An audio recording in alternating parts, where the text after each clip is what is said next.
देवादिदेव श्रीवासुदेव देवादिदेव श्रीवासुदेव देवादिदेव श्रीवासुदेव कावुमय्यनन्नु करुणालवाल कावुमय्यनन्नु करुणालवाल देवादिदेव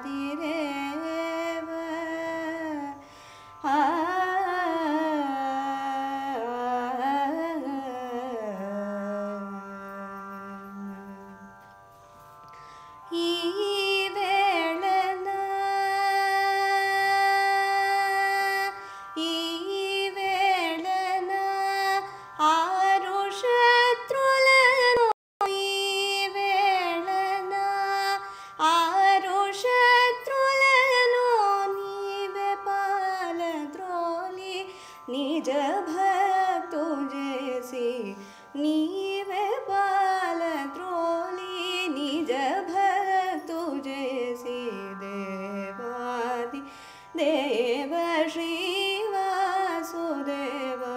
कावुमय्यनन्नु करुणाल बाल देवादि देव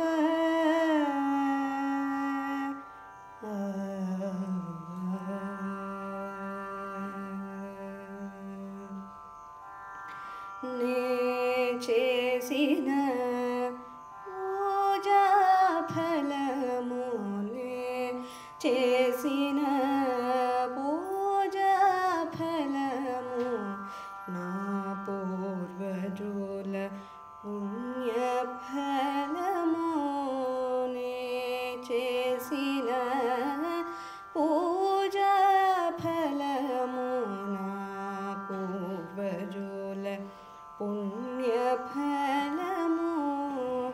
श्री जानकीश श्री जानकीश श्री जानकीश ई जन्ममिच्छि श्री जानकीश ई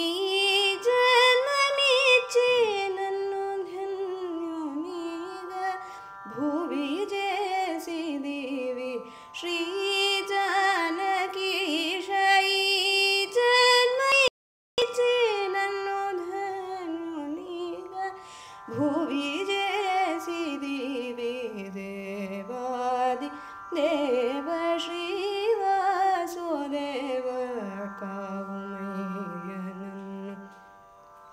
करुणालवाल देव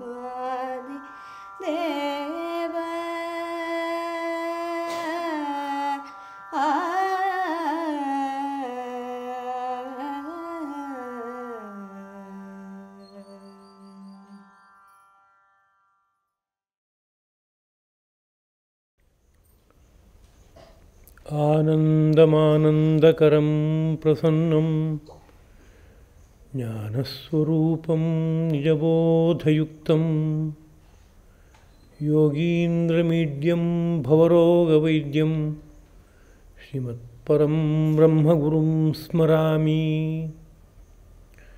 देवकी परमानन्दं कृष्णं वन्दे जगद्गुरुं सर्वोपनिषदो गावः दोग्धा गोपालनन्दनः पार्थो वत्सः सुधीर्भोक्ता दुग्धं गीतामृतं महत्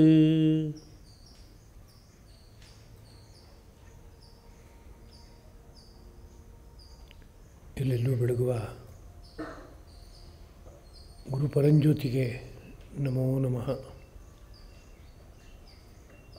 ಹನುಮಂದಿರದಲ್ಲಿ ಆರಾಧ್ಯ ಮೂರ್ತಿಗಳಾಗಿ ಬೆಳಗುತ್ತಿರುವ ಶ್ರೀರಂಗ ವಿಜಯಲಕ್ಷ್ಮೀ ಸದ್ಗುರು ದಂಪತಿಗಳ ಪವಿತ್ರ ಪದಪದ್ಮಗಳಿಗೆ ಹಾರ್ದವಾದ ಪ್ರಣಾಮಗಳು. ಎಲ್ಲ ಸಹೃದಯರಾದ ಜಿಜ್ಞಾಸುಗಳಿಗೂ ಹಾರ್ದವಾದ ನಮನಗಳು. ಭಗವದ್ಗೀತಾ ಪ್ರವಚನ ಮಾಲಿಕೆಯ 61ನೆಯ ಕುಸುಮವನ್ನು ಜ್ಞಾನ ವಿಜ್ಞಾನ ತೃಪ್ತಾತ್ಮನಾದ ಶ್ರೀಕೃಷ್ಣ ಪರಮಾತ್ಮನ ಪದಪದ್ಮಗಳಲ್ಲಿ ಅರ್ಪಿಸುವುದಕ್ಕೆ ಉದ್ಯುಕ್ತನಾಗಿದ್ದೇನೆ. 29ನೆಯ ಶ್ಲೋಕ, 5ನೆಯ ಅಧ್ಯಾಯ. ಹಿಂದಿನ ಪಾಠದಲ್ಲಿ ಕರ್ಮಯೋಗಿಯಾದವನು ಧ್ಯಾನದ ಸ್ಥಿತಿಗೆ ಏರಿ ಒಂದು ಜ್ಞಾನಾನಂದವನ್ನು ಸವಿಬೇಕಾದರೆ ಏನು ಮಾಡಬೇಕು ಅನ್ನೋ ವಿಷಯವನ್ನು ಶ್ರೀಕೃಷ್ಣ ಪ್ರಭುವಿನ ಮುಖಾರವಿಂದದಿಂದ ಕೇಳಿದ್ದೇವೆ. ಮೋಕ್ಷವೇ ನನ್ನ ಜೀವನದ ಸರ್ವಸ್ವ ಅನ್ನೋ ಬುದ್ಧಿ ಮೊಟ್ಟ ಮೊದಲಿಗೆ ಇರಬೇಕು. ಮೋಕ್ಷ ಪರಾಯಣನಾಗಿ ಆಗಿರಬೇಕು ಅವನು. ಹಾಗೆ ಇಂದ್ರಿಯಗಳು ಬಾಹ್ಯ ಪ್ರಪಂಚದ ಕಡೆಗೆ ಹರಿವಂತೆ ಇರಬಾರ್ದು. ಆ ಕಡೆಯ ಆಸಕ್ತಿಯನ್ನು ಸಂಪೂರ್ಣವಾಗಿ ಬಿಟ್ಟಿರಬೇಕು. ಮತ್ತು ವಿಷಯದ ಚಿಂತನೆ ಒಂದಾದರೆ ವಿಷಯದ ಚಿಂತನೆಯ ಜೊತೆಗೆ ಹುಟ್ಕೊಳ್ಳುವಂತಹದ್ದು ನಾನಾ ಭಾವಗಳು, ಶೃಂಗಾರ, ವೀರ, ಕರುಣ, ಚಿಂತಾ, ಗ್ಲಾನಿ ಮೊದಲಾದವುಗಳು. ಅಂತಹ ಯಾವುದೇ ರೀತಿಯಾದಂಥ ಭಾವಗಳಿಗೂ ತುತ್ತಾಗಬಾರ್ದು. ಯಾವಾಗ ಪ್ರಾಪಂಚಿಕ ವಿಷಯದ ಅನುಸಂಧಾನ ಇಲ್ಲವೋ ಆಗ ಭಾವಗಳು ಕಡಿಮೆ ಆಗೋದಕ್ಕೆ ಬಹುಮಟ್ಟಿಗೆ ಅವಕಾಶ ಇದೆ.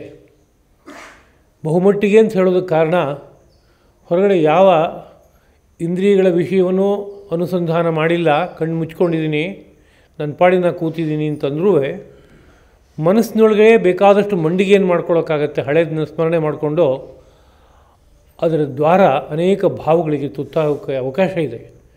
ಅಂದರೆ ತತ್ಕಾಲದಲ್ಲಿ ಅಂತ ಅರ್ಥ, ಧ್ಯಾನಕ್ಕೆ ಕೂತ್ಕೊಳ್ಳೋ ಅವಧಿನಲ್ಲಿ ಅಂತ ಅರ್ಥ. ಇಂದ್ರಿಯಗಳೆಲ್ಲ ಜೀವದ ಹಿತಕ್ಕಾಗಿವೆ, ಅವುಗಳನ್ನು ಬಳಸ್ಕೋಬೇಕಾದ ಕಾಲ ಬಂದಾಗ ಬಳಸ್ಕೋಬೇಕಾಗಿದೆ, ಆ ವಿಷಯ ಬೇರೆ. ಆದರೆ ಧ್ಯಾನದಲ್ಲಿ ಮೇಲಕ್ಕೆ ಸಾಗಬೇಕು, ಆ ಪರಾತ್ಪರ ತತ್ವವನ್ನು ಅನುಸಂಧಾನ ಮಾಡಬೇಕು, ಅನುಭವಿಸಬೇಕು ಅನ್ನೋ ಮನಸ್ಸಿದ್ದಾಗ ಅದಕ್ಕಾಗಿ ಒಂದು ಪ್ರಯತ್ನ ಪಡಬೇಕಾಗಿದೆ. ಆ ಪ್ರಯತ್ನದ ಸಂದರ್ಭದಲ್ಲಿ ಬಾಹ್ಯ ವಿಷಯಗಳ ಕಿಂಚಿತ್ತೂ ಸ್ಪರ್ಶ ಇರಬಾರ್ದು. ಇಂದ್ರಿಯಗಳು ಪೂರ್ತಿ ಹತೋಟಿಗೆ ಇರಬೇಕು ಒಂದು. ಜೊತೆಗೆ ಹಾಗೆ ಅಂತರಂಗದಲ್ಲಿ ಯಾವುದೇ ಭಾವಗಳು ಎದ್ದು ಕೆಲಸ ಮಾಡಬಾರ್ದು. ಮತ್ತು ಈ ದೇಹ ಯಂತ್ರ ಒಳಾನುಭವಕ್ಕೆ ಹಾರೋದಕ್ಕೆ ಬೇಕಾಗುವಂತೆ ಸಿದ್ಧವಾಗಬೇಕು. ಯಾವುದಾದ್ರು ಒಂದು ಜಾಗದಲ್ಲಿ ನಿಂತು ಎತ್ತರಕ್ಕೆ ನಾನು ಹಾರಬೇಕು ಅಂತಂದರೆ ಹಾಗೆ ನೇರವಾಗಿ ನಿಂತ್ಕೊಂಡಾಗ ಹಾರೋಕ್ಕಾಗಲ್ಲ. ಸ್ವಲ್ಪ ಬಾಗಿ ಕುಸಿದು ಅನಂತರ ಉಸಿರನ್ನು ಕಟ್ಟಿ ಆಮೇಲೆ ಒಮ್ಮೆ ಚಿಮ್ಮಿದರೆ ಹಾರೋಕ್ಕಾಗತ್ತೆ, ಇಲ್ಲವ್ರು ಹಾರೋಕ್ಕಾಗಲ್ಲ. ಅಂದರೆ ಹಾರೋಕೆ ಬೇಕಾಗುವಂಥ ಒಂದು ವಿಶಿಷ್ಟ ಪ್ರಯತ್ನ ಬೇಕು ಅಲ್ಲಿ. ಅದೇ ರೀತಿಯಲ್ಲಿ ಧ್ಯಾನದ ಸ್ಥಿತಿಗೆ ಏರಬೇಕಾದ್ರೆ ಈ ಪ್ರಾಣಾಪಾನಗಳು ಒಂದು ಸಮಸ್ಥಿತಿಗೆ ಬರಬೇಕು. ಅವು ವಿಷಮವಾದ ಗತಿಯಲ್ಲಿ ಸಂಚಾರ ಮಾಡ್ತಾಯಿವೆ. ಆ ವಿಷಮಗತಿಯ ಸಂಚಾರವೂ ಬೇಕು ಮನುಷ್ಯನಿಗೆ. ಬಾಕಿ ವ್ಯವಹಾರ ಎಲ್ಲ ನಡೀತಾ ಇರೋದು ಪ್ರಾಣಾಪಾನಗಳ ವಿಷಮಗತಿಯಿಂದ. ಅದು ಸರ್ವಥಾ ವರ್ಜ್ಯ ಅಲ್ಲ. ಜಾಗೃತ್ ಜೀವನ ನಡಿಬೇಕಾದ್ರೆ ಬೇಕೇ ಬೇಕು. ಸ್ವಪ್ನ ಜೀವನ, ಸುಷುಪ್ತಿಮಯವಾದಂಥ ಜೀವನ, ಇವನ್ನೆಲ್ಲ ನಡಿಬೇಕಾದ್ರೆ ಅದು ಬೇಕು. ಆದರೆ ಅದಲ್ಲದೆ ಇನ್ನೊಂದು ಸಮಾಧಿ ರೂಪವಾದ ಅನುಭವಕ್ಕೆ ಏರಬೇಕು ಅಂತಿದ್ದಾಗ ಪ್ರಾಣಾಪಾನಗಳ ಸಮಸ್ಥಿತಿ ಬರಬೇಕು. ಅದಕ್ಕಾಗಿ ವಿಶೇಷ ಪ್ರಯತ್ನವನ್ನು ಮಾಡಬೇಕು. ಮಹಾತ್ಮರಿಗೆ ಸಂಕಲ್ಪ ಮಾತ್ರದಿಂದಲೇ ಪ್ರಾಣಾಪಾನದ ಸಮಸ್ಥಿತಿ ಅನ್ನೋದು ಹುಟ್ಟುತ್ತೆ. ಸಾಧಾರಣರಿಗೆ ಹಾಗೆಲ್ಲ ಅಷ್ಟೆಲ್ಲ ಹತೋಟಿ ಇರೋಲ್ಲ ದೇಹದ ಮೇಲೆ, ಪ್ರಾಣಗಳ ಮೇಲೆ. ಅವರು ಅದಕ್ಕಾಗಿ ಒಂದು ಪ್ರಯತ್ನ ಪಡಬೇಕಾಗತ್ತೆ. ಒಂದು ಆನೆ ಇದೆ ಕಾಡಲ್ಲಿ ಅಂತ ಆದರೆ ಆ ಕಾಡಿನಲ್ಲಿದ್ದ ಆನೆಯನ್ನು ನನ್ನ ಇಚ್ಛೆಯಂತೆ ನಾನು ಬಳಸ್ಕೋತೀನಿ ಅಂತಂದರೆ ಹಾಗೆ ಸುಲಭದಲ್ಲಿ ಸಾಧ್ಯ ಆಗಲ್ಲ. ಅದನ್ನು ಮೊದಲು ಒಂದು ಕಡೆಯಲ್ಲಿ ಕೆಡ್ಡದಲ್ಲಿ ಇಳಿಸ್ಕೋಬೇಕಾಗತ್ತೆ. ಅದಾದಮೇಲೆ ಅದಕ್ಕೆ ಸಮಯದಲ್ಲಿ ಆಹಾರನ ಕೊಡಬೇಕು, ಸಮಯದಲ್ಲಿ ಉಪವಾಸ ಕೆಡಗಬೇಕು. ಅಲ್ಲಿ ಮಾವುತನಾದವನು ಪ್ರೀತಿಯನ್ನು ಜೊತೆಗೆ ಗಳಿಸ್ಕೋಬೇಕು. ಜೊತೆಗೆ ಪಳಗಿದ ಆನೆಗಳನ್ನು ಜೊತೆಗೆ ಇಟ್ಕೊಂಡು ಆ ಕಾಡಾನೆಯನ್ನು ಪಳಗಿಸ್ಬೇಕಾಗತ್ತೆ. ಅದೊಂದು ವಿಶಿಷ್ಟವಾದಂಥ ಪ್ರಯೋಗ ಇದ್ದ ಹಾಗೆ. ವ್ಯವಸ್ಥಿತವಾಗಿ ನಡೆದಾಗ ಕಾಡಾನೆ ನಾಡಾನೆ ಆಗಿಬಿಡುತ್ತೆ. ನಾವು ಹೇಳಿದ ಮಾತಿನಂತೆ ನಡ್ಕೊಳ್ಳುತ್ತೆ ಅದು. ಅದನ್ನು ನಾವು ಜಂಬೂ ಸಫಾರಿಗೆ ಬೇಕಾದ್ರೂ ಬಳಸ್ಕೋಬೋದು, ಕಾಡಿನಲ್ಲಿದ್ದ ಭಾರಿ ದಿಮ್ಮಿಗಳನ್ನು ಹೊತ್ಕೊಂಡು ತರೋದಕ್ಕೆ ಬೇಕಾದ್ರೂ ಬಳಸ್ಕೋಬೋದು, ಮೆರವಣಿಗೆಯಲ್ಲಿ ಧೀರ ಗಂಭೀರವಾಗಿ ಮುಂದೆ ಹೆಜ್ಜೆ ಹಾಕ್ಕೊಂಡು ಹೋಗಪ್ಪ ಅಂತ ಹೇಳಿದರೆ ಹೆಜ್ಜೆ ಹಾಕ್ಕೊಂಡು ಹೋಗ್ತಾನೆ. ನಮ್ಮ ಎಲ್ಲ ಉತ್ಸವಗಳಿಗೆ ಅದೊಂದು ಶೋಭೆಯಾಗಿಯೂ ಆಗ್ಬೋದು. ಎಲ್ಲ ರೀತಿಯಾದ ಕಾರ್ಯಗಳಿಗೂ ಸಾಧ್ಯ ಬಳಸ್ಕೊಳ್ಳೋಕ್ಕೆ. ಆದರೆ ಪಳಗಿಸುವ ಜವಾಬ್ದಾರಿ ಇದೆ. ಹಾಗೆ ಈ ಪ್ರಾಣಾಪಾನಗಳು ಒಬ್ಬ ಮಹಾತ್ಮನಿಗೆ ಸಂಕಲ್ಪ ಮಾಡಿದೊಡನೆ ಅದು ಸಮಸ್ಥಿತಿಗೆ ಬರುತ್ತೆ. ಒಳಗಡೆ ನಾನು ಮುಳುಗಬೇಕು ಅಂತ ಅಂದೊಡನೆ ಪ್ರಾಣಾಪಾನಗಳು ನಾವು ಸಿದ್ಧವಾಗಿದ್ದೇವೆ, ಸಹಕರಿಸುತ್ತೇವೆ ಅಂತ ಹೇಳುವ ಸ್ಥಿತಿಲಿರುತ್ತೆ. ಕ್ಷಣಾರ್ಧದಲ್ಲಿ ಎಲ್ಲ ಸಿದ್ಧತೆ ಆಗೋಯ್ತು, ಒಳಗೆ ಮುಳುಗ್ತೇನೆ ಅನ್ನೋ ರೀತಿಯ ಸ್ಥಿತಿ ಉಂಟು. ಮಹಾತ್ಮರ ಜೀವನ ನೋಡಿದರೆ ಹಾಗೆ ಅನಿಸುತ್ತೆ. ಒಂದು ಕ್ಷಣದಲ್ಲಿ ವ್ಯವಹಾರ ಮಾಡ್ತಾ ಇರ್ತಾರೆ, ಇನ್ನೊಂದು ಕ್ಷಣಕ್ಕೆ ಮುಂದಿನ ಕ್ಷಣಕ್ಕೆ ಅವರು ಈ ಲೋಕದಲ್ಲಿರಲ್ಲ, ಇನ್ಯಾವುದೋ ಲೋಕದಲ್ಲಿ ಇರ್ತಾರೆ. ಬೇರೆ ಇನ್ನೊಂದು ಲೋಕಕ್ಕೆ ಹಾರಿದ್ದು ಹೇಗೆ ಅಂತ ಕೇಳಿದರೆ ಪ್ರಾಣಾಪಾನಗಳನ್ನು ಸಮಸ್ಥಿತಿಗೆ ತಂದುಕೊಂಡೇ ಹಾರಿದ್ದು. ಅದಕ್ಕಾಗಿ ಎಷ್ಟೊತ್ತು ಸಮಯ ತೊಗೊಳಿತು ಅಂದರೆ ಕಣ್ಣು ರೆಪ್ಪೆ ಮಿಟುಕಿಸುವಷ್ಟು ಕಾಲ ಅಷ್ಟೇ. ಅಷ್ಟರಲ್ಲಿ ಯಾಕೆಂದರೆ ಆ ಒಳಮುಖವಾದ ಸಂಚಾರ ಮೈಗೆ ಒಗ್ಗು ಹೋಗಿಬಿಟ್ಟಿದೆ ಸಂಪೂರ್ಣವಾಗಿ. ಈ ಮೈ ಇರೋದೇ ಅದಕ್ಕೋಸ್ಕರವಾಗಿ. ಜೊತೆಗೆ ಅದು ಗುರು ಅನುಗ್ರಹದಿಂದ, ಆ ಪರತತ್ವದ ಅನುಗ್ರಹದಿಂದ ಒಗ್ಗು ಹೋಗಿಬಿಟ್ಟಿದೆ. ಒಗ್ಗೋದಾಗ ಈಜು ಕಲಿತವನಿಗೆ ಹೇಗೆ ಈಜು ಅನಾಯಾಸವಾಗಿ ಸಿದ್ಧವಾಗುತ್ತೋ ಅದೇ ರೀತಿಯಲ್ಲಿ ಒಳಗಡೆ ಹಾರೋದಕ್ಕೆ ಬೇಕಾಗುವಂಥ ಮನೋಧರ್ಮ ಕ್ಷಣಾರ್ಧದಲ್ಲಿ ಸಿದ್ಧವಾಗುತ್ತೆ. ಪ್ರಾಣಾಪಾನಗಳು ಸಮಸ್ಥಿತಿಗೆ ಬರುತ್ತೆ. ಹಾಗಿಲ್ಲದೆ ಇರುವಂಥ ಒಬ್ಬ ವ್ಯಕ್ತಿ ಆದರೆ ಆ ಪ್ರಾಣ ಮತ್ತು ಅಪಾನಗಳನ್ನು ಪಳಗಿಸ್ಕೊಳ್ಳೋಕ್ಕೆ ಪ್ರಯತ್ನ ಪಡಬೇಕು. ಯಥಾ ಸಿಂಹ ಗಜ ವ್ಯಾಘ್ರ ಭವೇದ್ವಶ್ಯ ಶನೈಶ್ಶನೈ. ಆನೆ, ಸಿಂಹ, ಹುಲಿ ಮೊದಲಾದವುಗಳು ಹೇಗೆ ಕ್ರಮಕ್ರಮವಾಗಿ ವಶವಾಗಬೇಕೋ ಹಾಗೆ ತಥೈವ ಸೇವಿತೋ ವಾಯು. ಹಾಗೆ ಈ ಪ್ರಾಣಾಪಾನಗಳನ್ನು ಸಮಾಧಾನವಾಗಿ ಸೇವೆ ಮಾಡ್ತಾ ಹೋದರೆ ಅದು 6 ತಿಂಗಳಿಂದ 6 ವರ್ಷ ಹಿಡಿಯುತ್ತೆ ಅಂತ ಯೋಗಶಾಸ್ತ್ರ ಹೇಳುತ್ತೆ. ಅವನ ಜನ್ಮಾಂತರದ ಸಂಸ್ಕಾರಗಳು ಯಾವ ಮಟ್ಟಕ್ಕಿದೆ ಅದರ ಹಿನ್ನೆಲೆಯಲ್ಲಿ ಒಂದು ನಿರಂತರ ಪ್ರಯತ್ನವನ್ನು ಬೆಳಗ್ಗೆ ಮಧ್ಯಾಹ್ನ ಸಾಯಂಕಾಲ ನಡೆಸ್ತಾ ಹೋಗೋದಾದರೆ ಒಂದು 6 ತಿಂಗಳಿಂದ 6 ವರ್ಷಗಳ ಒಳಗಡೆ ಆ ಪ್ರಾಣಾಪಾನಗಳು ಹತೋಟಿಗೆ ಬರುತ್ತೆ ಎಂಬ ಮಾತನ್ನು ಹೇಳ್ತಾರೆ. ಹಾಗೆ ಒಂದು ಪ್ರಯತ್ನ ಪಡ್ತಾ ಹೋದಾಗ ಪ್ರಾಣಾಪಾನಗಳು ಸಮಸ್ಥಿತಿಗೆ ಬರುತ್ತೆ. ಆ ಸಮಸ್ಥಿತಿಗೆ ಬಂದಾಗ ತಾನೇ ತಾನಾಗಿ ಚಿತ್ತದಲ್ಲಿರುವ ವೃತ್ತಿಗಳೆಲ್ಲ ಶಿಥಿಲವಾಗುವ ಸ್ಥಿತಿಗೆ ಬರುತ್ತೆ. ಮನಸ್ಸು ಶಾಂತವಾದ ಸ್ಥಿತಿ ಸಿದ್ಧವಾಗುತ್ತೆ. ಅದೇ ಸಮಯದಲ್ಲಿ ಪರಮಶಾಂತಿಯ ಬೀಡಿಗೆ ಹೋಗೋದಕ್ಕೆ ಬೇಕಾಗುವಂತೆ ಕಣ್ಣನ್ನು ಒಂದನ್ನು ಯೋಜಿಸ್ಕೊಂಡ್ರೆ, ಭೂಮಧ್ಯ ದೃಷ್ಟಿಯನ್ನು ನಿಲ್ಲಿಸ್ಕೊಂಡ್ರೆ ಆ ಎಲ್ಲ ವೃತ್ತಿಗಳು ಸಂಪೂರ್ಣವಾಗಿ ಮರೆಯಾಗುತ್ತೆ. ಮನಸ್ಸು ನಿರ್ಮಲವಾದ ಸರೋವರದಂತೆ ಆಗುತ್ತೆ, ತಿಳಿ ನೀರಿನ ಕೊಳದಂತೆ ಆಗುತ್ತೆ. ಆಗ ಅದರ ಆಳದಲ್ಲಿ ಏನಾದ್ರು ಒಂದು ಸುವರ್ಣದ ನಾಣ್ಯ ಇದ್ದರೆ ತಿಳಿಯಾದ ಕೊಳದಲ್ಲಿ ನಿರ್ಮಲವಾದ ನೀರಿನಲ್ಲಿ ಹೇಗೆ ಅದು ಬಹಳ ಸ್ಫುಟವಾಗಿ ನಮಗೆ ಕಣ್ಣಿಗೆ ಕಾಣಿಸ್ಬೋದೋ ಹಾಗೆ ತಿಳಿಯಾದ ಮನಸ್ಸಿನಲ್ಲಿ ಮನಸ್ಸಿನ ಹಿಂದ್ಗಡೆ ಬೆಳಗುವಂಥ ಪರಮಾತ್ಮ ಪ್ರಕಾಶ ಗೋಚರವಾಗಿಬಿಡುತ್ತೆ. ಆಗ ಅದೊಂದು ಅದ್ಭುತವಾದಂಥ ಆನಂದಾನುಭವದ ಸ್ಥಿತಿ. ಅದಕ್ಕೆ ಹೀಗೆ ಸಾಗಬೇಕು ಅನ್ನೋ ವಿಷಯವನ್ನು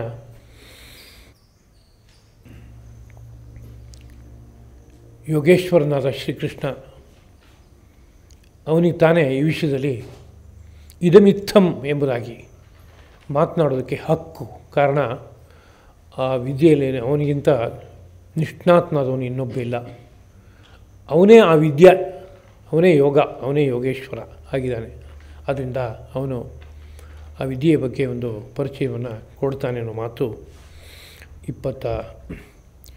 28ನೇ ಶ್ಲೋಕದಲ್ಲಿ ನಾವು ಅನುಸಂಧಾನ ಮಾಡಿದ್ದಾಗಿದೆ. ಅದರ ಮುಂದಿನ 29ನೇ ಶ್ಲೋಕ ಭೋಕ್ತಾರಂ ಯಜ್ಞತಪಸಾಂ ಸರ್ವಲೋಕ ಮಹೇಶ್ವರಂ ಸುಹೃದಂ ಸರ್ವಭೂತಾನಾಂ ಜ್ಞಾತ್ವಾ ಮಾಂ ಶಾಂತಿಂ ರುಚ್ಛತಿ. ಯಾರೋ ಒಬ್ಬ ಸಾಧಕ ಧ್ಯಾನದಲ್ಲಿ ಪರಿಪೂರ್ಣವಾದ ಶಾಂತಿಯನ್ನು ಯಾವಾಗ ಹೊಂದ್ತಾನೆ ಅಂತ ಕೇಳಿದರೆ ಶ್ರೀಕೃಷ್ಣ ಪ್ರಭು ಹೇಳ್ತಾರೆ ಮಾತು, ನನ್ನನ್ನೇ ಯಾವಾಗ ಅರ್ಥ ಮಾಡ್ಕೋತಾನೋ ಆಗ ಪೂರ್ಣ ಶಾಂತಿ ಹುಟ್ಟುತ್ತೆ ಎಂಬುದಾಗಿ. ಭೋಕ್ತಾರಂ ಯಜ್ಞ ತಪಸಾಂ. ಲೋಕದಲ್ಲಿ ಮಾಡುವ ಎಲ್ಲ ಯಜ್ಞ, ಎಲ್ಲ ತಪಸ್ಸು ಇದಿಷ್ಟನ್ನು ಭೋಗಿಸುವವನು ಯಾರು ಅಂದರೆ ಆ ಒಳಗಡೆ ಬೆಳಗುವ ಪರಮಾತ್ಮ ಶ್ರೀಕೃಷ್ಣ ಪ್ರಭು. ಸರ್ವಲೋಕ ಮಹೇಶ್ವರಂ, ಜೊತೆಗೆ ಅವನು 7 ಅಧೋಲೋಕಗಳುಂಟೋ, ಯಾವ 7 ಊರ್ಧ್ವಲೋಕಗಳುಂಟೋ ಈ ಎಲ್ಲ ಲೋಕಗಳಿಗೆ ಮಹೇಶ್ವರ ಅಂದರೆ ಪೂರ್ಣ ಅಧಿಕಾರ ಸಂಪತ್ತುಳ್ಳವನು. ಅವಷ್ಟನ್ನು ತನ್ನ ಸ್ವಾಧೀನದಲ್ಲಿ ಇಟ್ಕೊಂಡವನು. ತನ್ನ ಸಂಕಲ್ಪದಂತೆ ಅವುಗಳನ್ನು ವಿಸ್ತಾರಗೊಳಿಸಿದ್ದಾನೆ. ತನ್ನ ಸಂಕಲ್ಪದಂತೆ ಅವುಗಳನ್ನು ಸ್ಥಿತಿಯಲ್ಲಿ ಇಟ್ಕೊಂಡಿದ್ದಾನೆ. ತನ್ನ ಸಂಕಲ್ಪದಂತೆ ಯಾವತ್ತೂ ಒಮ್ಮೆ ಉಪಸಂಹಾರ ಮಾಡ್ಕೋತಾನೆ. ಪ್ರಳಯಕ್ಕೆ ಅದು ಅಷ್ಟನ್ನು ಕೂಡ ಒಳಪಡಿಸ್ಕೋತಾನೆ. ಹೀಗಿರೋದ್ರಿಂದ ಇವನನ್ನು ತಾನೇ ಈ 14 ಲೋಕಗಳ ಮೇಲೆ ಪ್ರಭುತ್ವ ಇರುವ ವ್ಯಕ್ತಿ ಅಂತ ಕರಿಬೇಕು. ಇನ್ಯಾರಾದರೂ ಹಾಗೆ ಮಾಡೋಕ್ಕೆ ಸಾಧ್ಯವೇ? ಯಾರೂ ಇಲ್ಲ. ಆದ್ದರಿಂದ ಅವನೇ ಸರ್ವಲೋಕ ಮಹೇಶ್ವರಂ. ಸುಹೃದಂ ಸರ್ವಭೂತಾನಾಂ, ಜೊತೆಗೆ ಹಾಗೆ ಎಲ್ಲ ಜೀವಕೋಟಿಗಳಿಗೆ ಸುಹೃದಂ ಮಿತ್ರನಂತೆ ಇರುವಂಥವನು. ಅಂತಹ ಮಾಂ ಜ್ಞಾತ್ವ, ಹಾಗಿರುವ ನನ್ನನ್ನು ಶ್ರೀಕೃಷ್ಣ ಪ್ರಭುವನ್ನು ಜ್ಞಾತ್ವ ತಿಳಿದು ಶಾಂತಿಂ ರುಚ್ಛತಿ, ಒಬ್ಬ ಸಾಧಕ ಪೂರ್ಣ ಶಾಂತಿಯನ್ನು ಪಡಿತಾನೆ. ಇದು ನೇರವಾದ ಶಬ್ದದ ಅರ್ಥ. ಇಲ್ಲಿ ಒಂದೊಂದೇ ಪದವನ್ನು ಗಮನಿಸೋದಕ್ಕೆ ಪ್ರಯತ್ನ ಪಡೋಣ. ಭೋಕ್ತಾರಂ ಮಾಂ, ನನ್ನನ್ನು ಯಜ್ಞ ಮತ್ತು ತಪಸ್ಸುಗಳೆಲ್ಲವನ್ನೂ ಭೋಗಿಸುವವನು ಎಂಬುದಾಗಿ ಯಾವಾಗ ಅರ್ಥ ಮಾಡ್ಕೋತಾನೋ ಅಂತ. ಯಾವಾಗ ಅರ್ಥ ಮಾಡ್ಕೊಳ್ಳೋಕ್ಕಾಗತ್ತೆ ಅಂತ ಕೇಳಿದರೆ, ಯಜ್ಞ ತಪಸ್ಸೆಲ್ಲ ಎಲ್ಲಿ ಹೋಗಿ ಮುಕ್ತಾಯ ಆಗ್ತಾಯಿದೆ ಅನ್ನೋ ಮರ್ಮ ಗೊತ್ತಾದರೆ, ಓಹೋ ಈ ಯಜ್ಞ ಮತ್ತು ತಪಸ್ಸಷ್ಟು ಇಲ್ಲಿ ಹೋಗಿ ಮುಕ್ತಾಯ ಆಗ್ತಾಯಿದೆ, ಇದು ಸುಖ ದುಃಖ ಇವನಿಗೆ ಸೇರಿದ್ದು, ಇವನೇ ಇದನ್ನು ಭೋಗಿಸ್ತಾ ಇರೋನು ಅನ್ನೋ ಅಭಿಪ್ರಾಯ ಮನಸ್ಸಿಗೆ ಬರುತ್ತೆ. ನಾವೆಲ್ಲರೂ ಒಂದು ಕಡೆಯಲ್ಲಿ ಮಹಾ ಕಾರ್ಯವನ್ನು ಮಾಡ್ತಾಯಿದ್ದೀವಿ ಅಂತಾದರೆ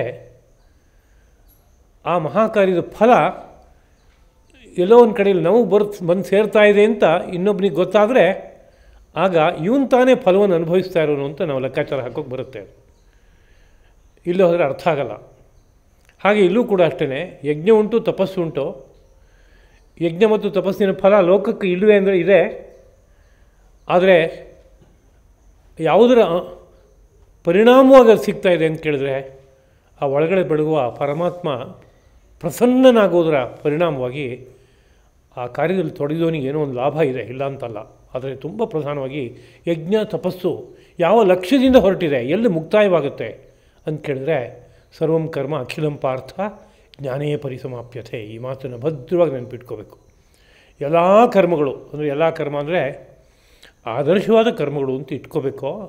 ಅನಾದರ್ಶವಾದ ಕರ್ಮಗಳೆಲ್ಲವೂ ಒಂದೊಂದು ಪಾಪವಾಗಿ ನಮ್ಮನ್ನು ಅನೇಕ ರೀತಿಯಾದಂಥ ಕ್ಲೇಶಕ್ಕೆ ಒಳಪಡಿಸುತ್ತೆ. ಹಾಗಲ್ಲದ ಈ ಶರೀರ ಯಂತ್ರಕ್ಕೆ ಸಂಪೂರ್ಣವಾಗಿ ಹೊಂದ್ಕೊಳ್ಳುವಂತಹ ಭಗವತ್ ಸಂಕಲ್ಪಕ್ಕೆ ಸೇರಿರುವಂಥ ಯಾವ್ಯಾವ ರೀತಿಯಾದ ಕರ್ಮ ಬೇಕಾದ್ರೂ ಆಗ್ಬೋದು. ಅದು ಉಸಿರಾಟದಿಂದ ಆರಂಭ ಮಾಡಿ ಎಲ್ಲವೂ ಕರ್ಮವೇ. ನಮಗೆ ವಿಷಯ ದೃಷ್ಟಿಯಿಂದ, ಜ್ಞಾನಿಗಳ ಮನಸ್ಸಿನ ದೃಷ್ಟಿಯಿಂದ ಹೇಳೋದಾದರೆ ಉಸಿರಾಟವೂ ಗೊತ್ತಿಲ್ಲ, ಕೂತ್ಕೊಳ್ಳೋಕ್ಕೂ ಬರೋಲ್ಲ, ನಿಂತ್ಕೊಳ್ಳೋಕ್ಕೂ ಬರೋಲ್ಲ. ಮಹಾತ್ಮರು ಎಷ್ಟೋ ಸಂದರ್ಭದಲ್ಲಿ ಹೇಳೋದುಂಟು, ನಿಮಗೆ ತೊಳ್ಕೊಳ್ಳೋಕ್ಕೂ ಬರಲ್ಲಪ್ಪ ಅಂತ, ಅದು ಗೊತ್ತಿಲ್ಲ ಅಂತ. ಅಲ್ಲೊಂದು ಮರ್ಮ ಇದೆ. ಆ ಮರ್ಮ ಗೊತ್ತಿಲ್ಲದೆ ಹೋದರೆ ತೊಳ್ಕೊಳ್ಳುವಾಗಲೂ ಸಮಸ್ಯೆಗಳನ್ನು ಎದುರಿಸ್ಬೇಕಾಗಿ ಬರುತ್ತೆ ಅಂತ. ತೊಳ್ಕೊಳ್ಳುವಾಗಲೂ ಧಾತು ಸಾಮ್ಯ ಉಂಟಾಗುವಂತೆ ತೊಳ್ಕೊಳ್ಳೋಕೆ ಬರುತ್ತೆ, ಧಾತು ಪ್ರಕೋಪ ಆಗೋದಕ್ಕೂ ಅದು ಕಾರಣ ಆಗುತ್ತೆ. ಆದ್ದರಿಂದ ಅಲ್ಲೂ ಕೂಡ ಒಂದು ವಿಧಿವಿಧಾನ ಇದೆ. ಆ ವಿಧಿವಿಧಾನ ಇದ್ದರೆ ಆ ಕರ್ಮವು ಧಾತು ಸಾಮ್ಯಕ್ಕೆ ತೊಗೊಂಡೋಗಿ ನಿಲ್ಲಿಸುತ್ತೆ, ಅಂದರೆ ಪರಾತ್ಪರ ತತ್ವದ ದರ್ಶನಕ್ಕೆ ಕರ್ಕೊಂಡೋಗಿ ನಿಲ್ಲಿಸುತ್ತೆ ಅಂತಲೇ ಅರ್ಥ.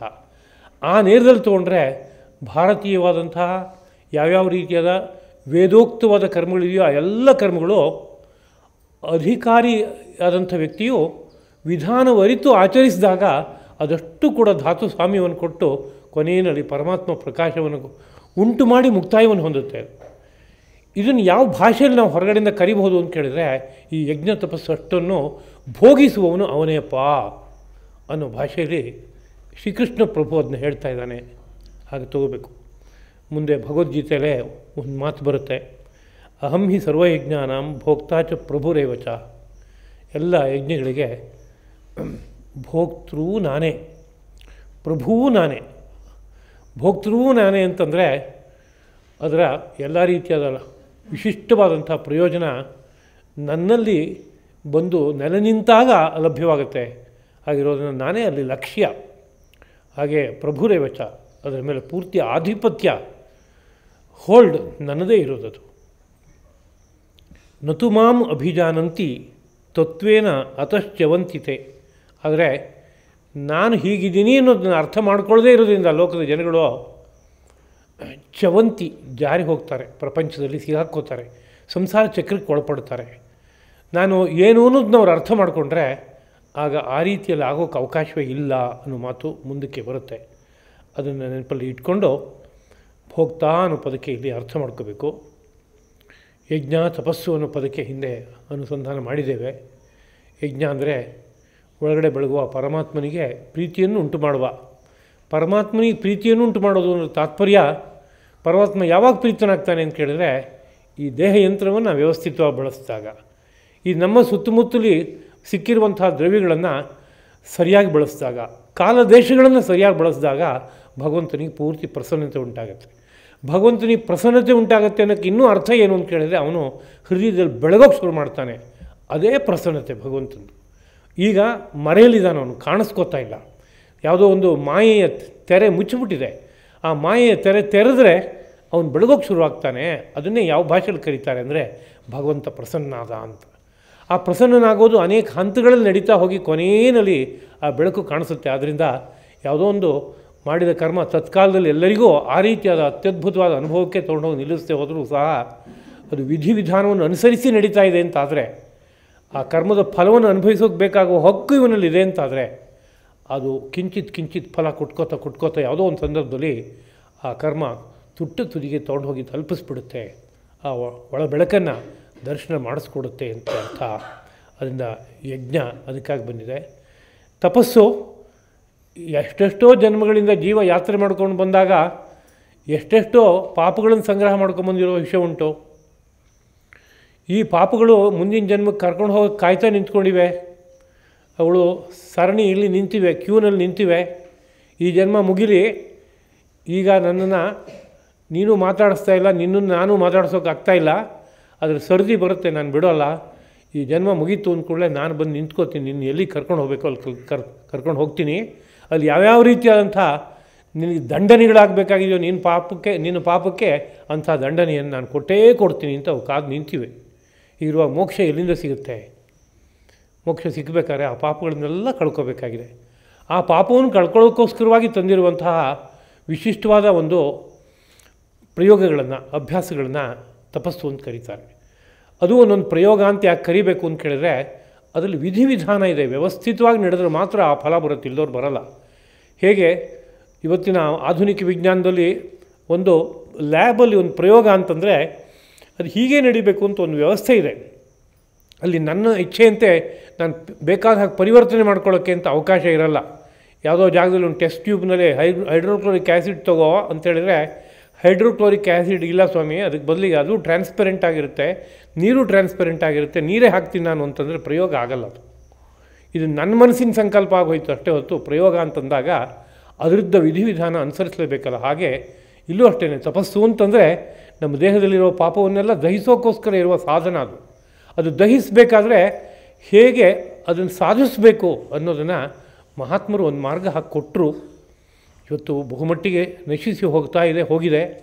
ಆದರೆ ಭಾರತದ ರಕ್ತದಲ್ಲಿ ಅವುಗಳೆಲ್ಲ ಇರುತ್ತೆ. ಮತ್ತೊಮ್ಮೆ ಪ್ರಯತ್ನ ಪಟ್ಟರೆ ಎಲ್ಲವೂ ಸಿಗುತ್ತೆ. ಅಂತಹ ತಪಸ್ಸು, ಆ ತಪಸ್ಸಿನ ಬಗ್ಗೆ ನೆನಪಿಸ್ಕೋಬೇಕಾದ ವಿಷಯ. ಆ ತಪಸ್ಸು ಎಲ್ಲವೂ ಕೂಡ ಕೊನೆಯಲ್ಲಿ ಜ್ಞಾನದಲ್ಲಿ ಮುಕ್ತಾಯವನ್ನು ಹೊಂದುತ್ತೆ ಅಂತ. ಮತ್ತು ಎಲ್ಲ ಲೋಕಕ್ಕೂ ಇವನು ಮಹೇಶ್ವರ ಅನ್ನುವಾಗ ಆಚಾರ್ಯರು ಒಂದು ಮಾತನ್ನು ಹೇಳ್ತಾರೆ, ಸ್ವದೇಶೋ ಭುವನತ್ರಯಂ ಅಂತ. ಸ್ವದೇಶ, ಸ್ವ ಅಂದರೆ ತನ್ನ ದೇಶವು ಯಾವುದು ಅಂತ ಕೇಳಿದರೆ ನಾವೆಲ್ಲ ಸಾಮಾನ್ಯವಾಗಿ ಏನೋ ಆಲೋಚನೆ ಮಾಡ್ತೀವಿ. ತುಂಬ ಸೂಕ್ಷ್ಮವಾಗಿ ಆಲೋಚನೆ ಮಾಡೋದು, ನನ್ನ ದೇಶ ಅಂದರೆ ನಾನಿರೋದು ಈ ದೇಹದಲ್ಲಿ, ಅಂದರೆ ಈ ದೇಹ ನನ್ನ ದೇಶ ಅಂತ ಹೇಳುವಂತೆ ಆಗುತ್ತೆ ಅದು ಮನಸ್ಸಿಗೆ. ಇನ್ನೊಂದು ಸ್ವಲ್ಪ ವ್ಯಾಪಕವಾಗಿ ಆಲೋಚನೆ ಮಾಡಿದ್ರೆ ನನ್ನ ಮನೇಲಿ ನಾನು ವಾಸ ಮಾಡ್ತೀನಿ, ಅಂದರೆ ಸ್ವದೇಶ ಅಂದರೆ ಯಾವುದು? ನನ್ನ ಮನೆ. ಇನ್ನೊಂಚೂರು ವಿಸ್ತಾರವಾಗಿ ಆಲೋಚನೆ ಮಾಡೋದಾದರೆ ನಮ್ಮದೊಂದು ಊರಿದೆ, ಹಳ್ಳಿ ಇದೆ, ಅದು ನನ್ನ ಸ್ವದೇಶ. ಇನ್ನೊಂದು ಸ್ವಲ್ಪ ವ್ಯಾಪಕವಾಗಿ ಆಲೋಚನೆ ಮಾಡಿದ್ರೆ ನಾನೊಂದು ದೇಶದಲ್ಲಿದ್ದೀನಿ ಸ್ವಾಮಿ, ಆ ದೇಶ ನನ್ನ ಸ್ವದೇಶ, ಈಗ ಆಲೋಚನೆ ಮಾಡೋಕ್ಕಾಗುತ್ತೆ. ಇದಕ್ಕಿಂತ ಹೆಚ್ಚು ಆಲೋಚನೆ ಮಾಡೋಕ್ಕೆ ನಮಗೆ ಬರೋಲ್ಲ, ನಮಗೆ ಗೊತ್ತೇ ಇಲ್ಲ. ಯಾಕೆಂದರೆ ಸ್ವ ಅನ್ನೋ ಪದಾರ್ಥ ಎಷ್ಟು ಕಡೆಗೆ ವ್ಯಾಪಿಸ್ಕೊಂಡು ನಿಂತಿದೆ ಅಂತ ಗೊತ್ತಾದರೆ ಆಗ ಸ್ವದೇಶ ಅನ್ನೋದು ಎಷ್ಟು ದೊಡ್ಡದು ಅಂತ ಗೊತ್ತಾಗುತ್ತೆ. ಸ್ವ ಅಂತನೋ ಪದಾರ್ಥ ಪರಮಾತ್ಮನನ್ನು ಸ್ವ ಅನ್ನೋ ಶಬ್ದದಿಂದ ಕರೀತಾ ಇರೋದು. ಆ ಪದಾರ್ಥ ಎಲ್ಲಿದೆ ಅಂತ ಹುಡುಕಿದ್ರೆ ಎಲ್ಲಿಲ್ಲ ಅಂತ ಅದಕ್ಕೆ ಉತ್ತರ ಕೊಡಬೇಕಾಗತ್ತೆ. ಅದು ಎಲ್ಲ ಕಡೆಯಲ್ಲಿ ವ್ಯಾಪಿಸಿ ನಿಂತಿರುವಂತಹ ವಸ್ತುವಾಗಿದ್ದಾಗ ಆ ಸ್ವ ಅನ್ನೋ ಪದಾರ್ಥಕ್ಕೆ ದೇಶ ಯಾವುದು ಅಂತ ಕೇಳಿದರೆ ಸಕಲ ಬ್ರಹ್ಮಾಂಡವು 14 ಲೋಕಗಳು ಅದರ ದೇಶವೇ ಅದು. ಅಂತಹ ಅನುಭವ ಜ್ಞಾನಿಗಳಿಗೆ ಆಗುತ್ತೆ. ಹಾಗಿರೋದ್ರಿಂದ ಅಂತಹ ಯಾವ ಸ್ವದೇಶ ಇದೆಯೋ, ಅಂದರೆ ಪರಂಜ್ಯೋತಿಯು ಹಾಸುಹೊಕ್ಕಾಗಿ ತಾನು ಯಾವ ಸೃಷ್ಟಿಯಲ್ಲಿ ಸಂಪೂರ್ಣವಾಗಿ ಸೇರ್ಕೊಂಡ್ಬಿಟ್ಟಿದೆಯೋ ಅಷ್ಟೂ ಲೋಕಗಳ ರೂಪವಾಗಿರುವಂಥ ಆ ಬ್ರಹ್ಮಾಂಡ ಏನಿದೆ, ಆ ಬ್ರಹ್ಮಾಂಡದ ಮೇಲೆ ಆಧಿಪತ್ಯ ಯಾರಿಗಿದೆ ಅಂತ ಒಂದು ಪ್ರಶ್ನೆ. ನಮಗೆ ಈ ವಿಷಯವು ಬುದ್ಧಿಗೆ ಹೊರಗಡೆಯಿಂದ ಆಲೋಚನೆ ಮಾಡಿದಾಗ ಪೂರ್ತಿ ಗೊತ್ತಾಗೋಲ್ಲ. ಆದರೆ ಆ ಪರತತ್ವದ ವ್ಯಾಪ್ತಿ ಇಲ್ಲಿಂದ ಅಲ್ಲಿವರೆಗಿದೆ ಅಂತ ಅನುಭವದಲ್ಲಿ ಗೋಚರವಾದಾಗ ಇದಿಲ್ಲದೆ ಇರೋ ಜಾಗವೇ ಇಲ್ಲ, ಇದೇ ಮುಂದೆ ಈ ಸಮಗ್ರ ಸೃಷ್ಟಿಸ್ಥಿತಿಲಯ ವ್ಯವಹಾರಗಳಿಗೆ ಕಾರಣವಾಗಿರುವಂಥ ಶಕ್ತಿ ಇದು. ಆದ್ದರಿಂದ ಈ ಇಡೀ ಪ್ರಪಂಚ ಉಳಿದಿರೋದೇ ಇದರಿಂದ ಅಂತ ಅನ್ನೋ ರೀತಿಯಾದ ಅನುಭವ ಬಂದಾಗ ಪ್ರಭು ಯಾರು ಇದಿಷ್ಟಕ್ಕೂ ಅಂತ ಕೇಳಿದ್ರೆ ಈ ಪರತತ್ವವೇ, ಅದು ಬಿಟ್ಟರೆ ಇನ್ಯಾವುದೂ ಅಲ್ಲ ಅಂತ ಒಂದು ಅನುಭವ ಪಾಠ ಕಲಿಸುತ್ತೆ ಅದು. ಹಾಗೆ ಒಂದು ಸರ್ವಲೋಕ ಮಹೇಶ್ವರ ಯಾರಪ್ಪ ಅಂದರೆ ಈ ಪ್ರಭು ಅನ್ನೋ ಒಂದು ಅನುಭವ ಬಂದಾಗ ಮುಂದಕ್ಕೆ ಸರ್ವಭೂತಾನಾಂ ಸುಹೃದಂ, ಎಲ್ಲ ಜೀವಕೋಟಿಗಳಿಗೂ ಇವನು ಮಿತ್ರ ಅಂತ ಅನ್ನೋ ರೀತಿಯಾದ ಅನುಭವ ಸಿಕ್ಕಿದಾಗ ಮನಸ್ಸು ಪೂರ್ತಿ ಶಾಂತವಾಗುತ್ತೆ ಅಂತ ಹೇಳ್ತಾ ಇರೋ ಸಂದರ್ಭ ಇದು. ಪರಮಾತ್ಮನನ್ನು ಸರ್ವಭೂತ ಸುಹೃತ್, ಎಲ್ಲ ಜೀವಕೋಟಿಗಳಿಗೆ ಮಿತ್ರ ಅಂತ ಕರೀತಾ ಇದ್ದಾರೆ. ಮಿತ್ರ ಅಂದರೆ ಯಾರು ಅಂತ ಕೇಳಿದ್ರೆ, ಎಷ್ಟೋ ಜನ ಮಿತ್ರರು ಇರ್ತಾರೆ, ಸುಖದ ಕಾಲದಲ್ಲಿ ಜೊತೆಗೆ ಓಡಾಡ್ತಾ ಇರ್ತಾರೆ ಬೇಕಾದ ಹಾಗೆ. ಸುಖದ ಕಾಲದಿಂದ ಸ್ವಲ್ಪ ದೂರ ಆಗ್ತಾ ಇದ್ದಾರೆ ಅಂದರೆ ಅವ್ರಿಗೆ ಚೂರು ಸೂಚನೆ ಸಿಕ್ಕಿದ್ರೆ ಸಾಕು, ಅವರಿಗೆ ಬಿಡುವಿರಲ್ಲ, ಆಮೇಲೆ ಮುಂದಕ್ಕೆ ಮಾತಾಡಿಸ್ಬೇಕು, ಅವ್ರಿಗೆ ಸಿಕ್ಕೋಕ್ಕಾಗಲ್ಲ. ಆ ರೀತಿಯಲ್ಲಿ ದೂರ ಆಗ್ತಾ ಹೋಗ್ತಾರೆ. ಇವರು ನಿಜವಾದ ಸುಹೃತ್ತಲ್ಲ. ಸುಹೃತ್ ಅನ್ನೋದಕ್ಕೆ ಒಳ್ಳೆಯ ಹೃದಯ ಅಂತ ಅರ್ಥ. ಒಳ್ಳೆಯ ಹೃದಯ ಇದ್ದವನನ್ನು ಸುಹೃತ್ ಅಂತ ಕರೀತಾರೆ. ಒಳ್ಳೆಯ ಹೃದಯ ಅಂದರೆ ಏನರ್ಥ ಅದಕ್ಕೆ ಅಂದರೆ, ಸುಖ ದುಃಖ ಎರಡರಲ್ಲೂ ನಾನು ಅವನ ಜೊತೆಗೆ ಸಹಭಾಗಿಯಾಗಿರ್ತೀನಿ. ನನ್ನ ಕಷ್ಟದಲ್ಲಿ ಅವನು, ನನ್ನ ಸುಖದಲ್ಲಿ ಅವನು, ಅವನ ಕಷ್ಟದಲ್ಲಿ ನಾನು, ಅವನ ಸುಖದಲ್ಲಿ ನಾನು. ಹಾಗೆ ಯಾವುದೋ ಒಂದು ರೀತಿಯಲ್ಲಿ ಹೃದಯದ ಬೆಸಿಗೆ ಇದ್ದಾಗ ಅವನನ್ನು ಸುಹೃತ್ ಅಂತ ಕರಿಬೇಕು. ಲೋಕದಲ್ಲಿ ಅಂತಹ ಸ್ನೇಹ ಇರಬೇಕಂತೆ, ಒಬ್ಬೊಬ್ಬನಿಗೂ ಕೂಡ ಮಿತ್ರರು ಆತ್ಮೀಯರು ಇರಬೇಕು. ಕಾರಣ ಹೃದಯ ಎಷ್ಟೋ ಸಂದರ್ಭದಲ್ಲಿ ತನ್ನ ಸುಖ ದುಃಖವನ್ನು ಇನ್ನೊಬ್ಬನ ಜೊತೆಗೆ ಹಂಚ್ಕೋಬೇಕು ಅಂತ ಇಷ್ಟಪಡುತ್ತಂತೆ. ಹಾಗೆ ಹಂಚ್ಕೊಳ್ಳೋಕ್ಕೆ ಜಾಗನೇ ಇಲ್ಲ ಅಂತಂದಾಗ ಆ ಕೊರತೆಯಿಂದಾಗಿ ಅನೇಕ ರೀತಿಯಾದ ಕ್ಲೇಶ ಪಡುತ್ತಂತೆ ಒಂದೊಂದು ಜೀವವು ಸಹ. ಆದ್ದರಿಂದ ಸೃಷ್ಟಿಯಲ್ಲಿ ಇಳಿದು ಬಂದ ಮೇಲೆ ತನ್ನ ಸುಖ ದುಃಖಗಳನ್ನು ಸಮಯದಲ್ಲಿ ಹೇಳ್ಕೊಳ್ಳೋದಕ್ಕೆ ಒಂದು ಮಿತ್ರ ಅನ್ನೋ ರೀತಿಯಾದಂಥ ಸ್ಥಾನ ಇರಬೇಕು ಅಂತ ಲೋಕದಲ್ಲಿ ಕೊಂಡಾಡ್ತಾರೆ. ಅದನ್ನ ಸುಭಾಷಿತಕಾರರು ನಾನಾ ರೀತಿಯಲ್ಲಿ ಕೊಂಡಾಡುವಂಥದ್ದುಂಟು. ಪಾಪ ನಿವಾರಯತಿ ಯೋಜಯತೆ ಹಿತಾಯ ಗುಹ್ಯಂ ನಿಗೂಹತಿ ಗುಣಾನ್ ಪ್ರಕಟೀಕರೋತಿ ಆಪದ್ಗತಂಚ ನ ಜಹಾತಿ ದದಾತಿ ಕಾಲೆ ಸನ್ಮಿತ್ರ ಲಕ್ಷಣಮಿದಂ ನಿಗದಂತಿ ಸಂತಹ, ಹೀಗೆಲ್ಲ ಕೊಂಡಾಡ್ತಾರೆ. ಹಾಗೆ ಸುಭಾಷಿತದ ಮಾತು, ನಮ್ಮ ಕೈ ಇದೆಯಲ್ಲ ಅದು ಶರೀರದ ಜೊತೆಗೆ ಸ್ನೇಹ ಇಟ್ಕೊಂಡಿದೆ. ಹೇಗೆ ಗೊತ್ತು ನಿಮಗೆ ಅಂತ ಕೇಳಿದ್ರೆ, ಯಾರು ನಮಗೆ ಹೊಡೆಯೋಕ್ಕೆ ಬಂದ ಶರೀರಕ್ಕೆ ಘಾತಿ ಆಗುತ್ತೆ ಅಂತಂದರೆ ಕೈ ತಾನು ಮುಂದೆ ಹೋಗಿ ನಿಂತ್ಕೊಳ್ಳುತ್ತೆ. ಅಯ್ಯೋ ಈ ಸಮಯದಲ್ಲಿ ನಾನು ಹಿಂದಿದ್ದು ಬಿಡಬೇಕು, ನಂಗೆ ಏಟು ಬಿದ್ದುಬಿಡುತ್ತೆ ಕಷ್ಟ, ನೀ ತಲೆಗೆ ಬೇಕಾದ್ರೆ ಏಟು ತಿನ್ಕೋ, ಎದೆಗೆ ಬೇಕಾದ್ರೆ ಏಟು ತಿನ್ಕೋ, ಬೆನ್ನಿಗೆ ಬೇಕಾದ್ರೆ ಹೊಡೆತ ತಿನ್ನೋ, ನಾನು ಸುರಕ್ಷಿತವಾಗಿದ್ದು ಬಿಡ್ತೀನಿ ಅಂತ ಓಡಿ ಹೋಗಲ್ಲ ಕೈ. ಯಾರಾದರೂ ಒಂದು ಕಲ್ಲು ಎಸೀತಾ ಇದ್ದಾರೆ ಅಂದರೆ ಮೊದಲು ಅದನ್ನು ತಡೆಯೋಕ್ಕೆ ನಿಂತ್ಕೊಳ್ಳೋದು ಯಾವುದಪ್ಪ ಅಂದರೆ ಎರಡು ಕೈ ಹೀಗೆ ನಿಂತ್ಕೊಳ್ಳುತ್ತೆ. ಕರಾವಿವ ಶರೀರಸ್ಯ, ಶರೀರಕ್ಕೆ ಕರ ಹೇಗೆ ಮಿತ್ರನೋ ಹಾಗೆ ಅಂತ. ಹಾಗೆ ಕಣ್ಣಿಗೆ ರೆಪ್ಪೆ ಹೇಗೋ ಹಾಗೆ ಅಂತ ಇನ್ನೊಂದು ಉದಾಹರಣೆ.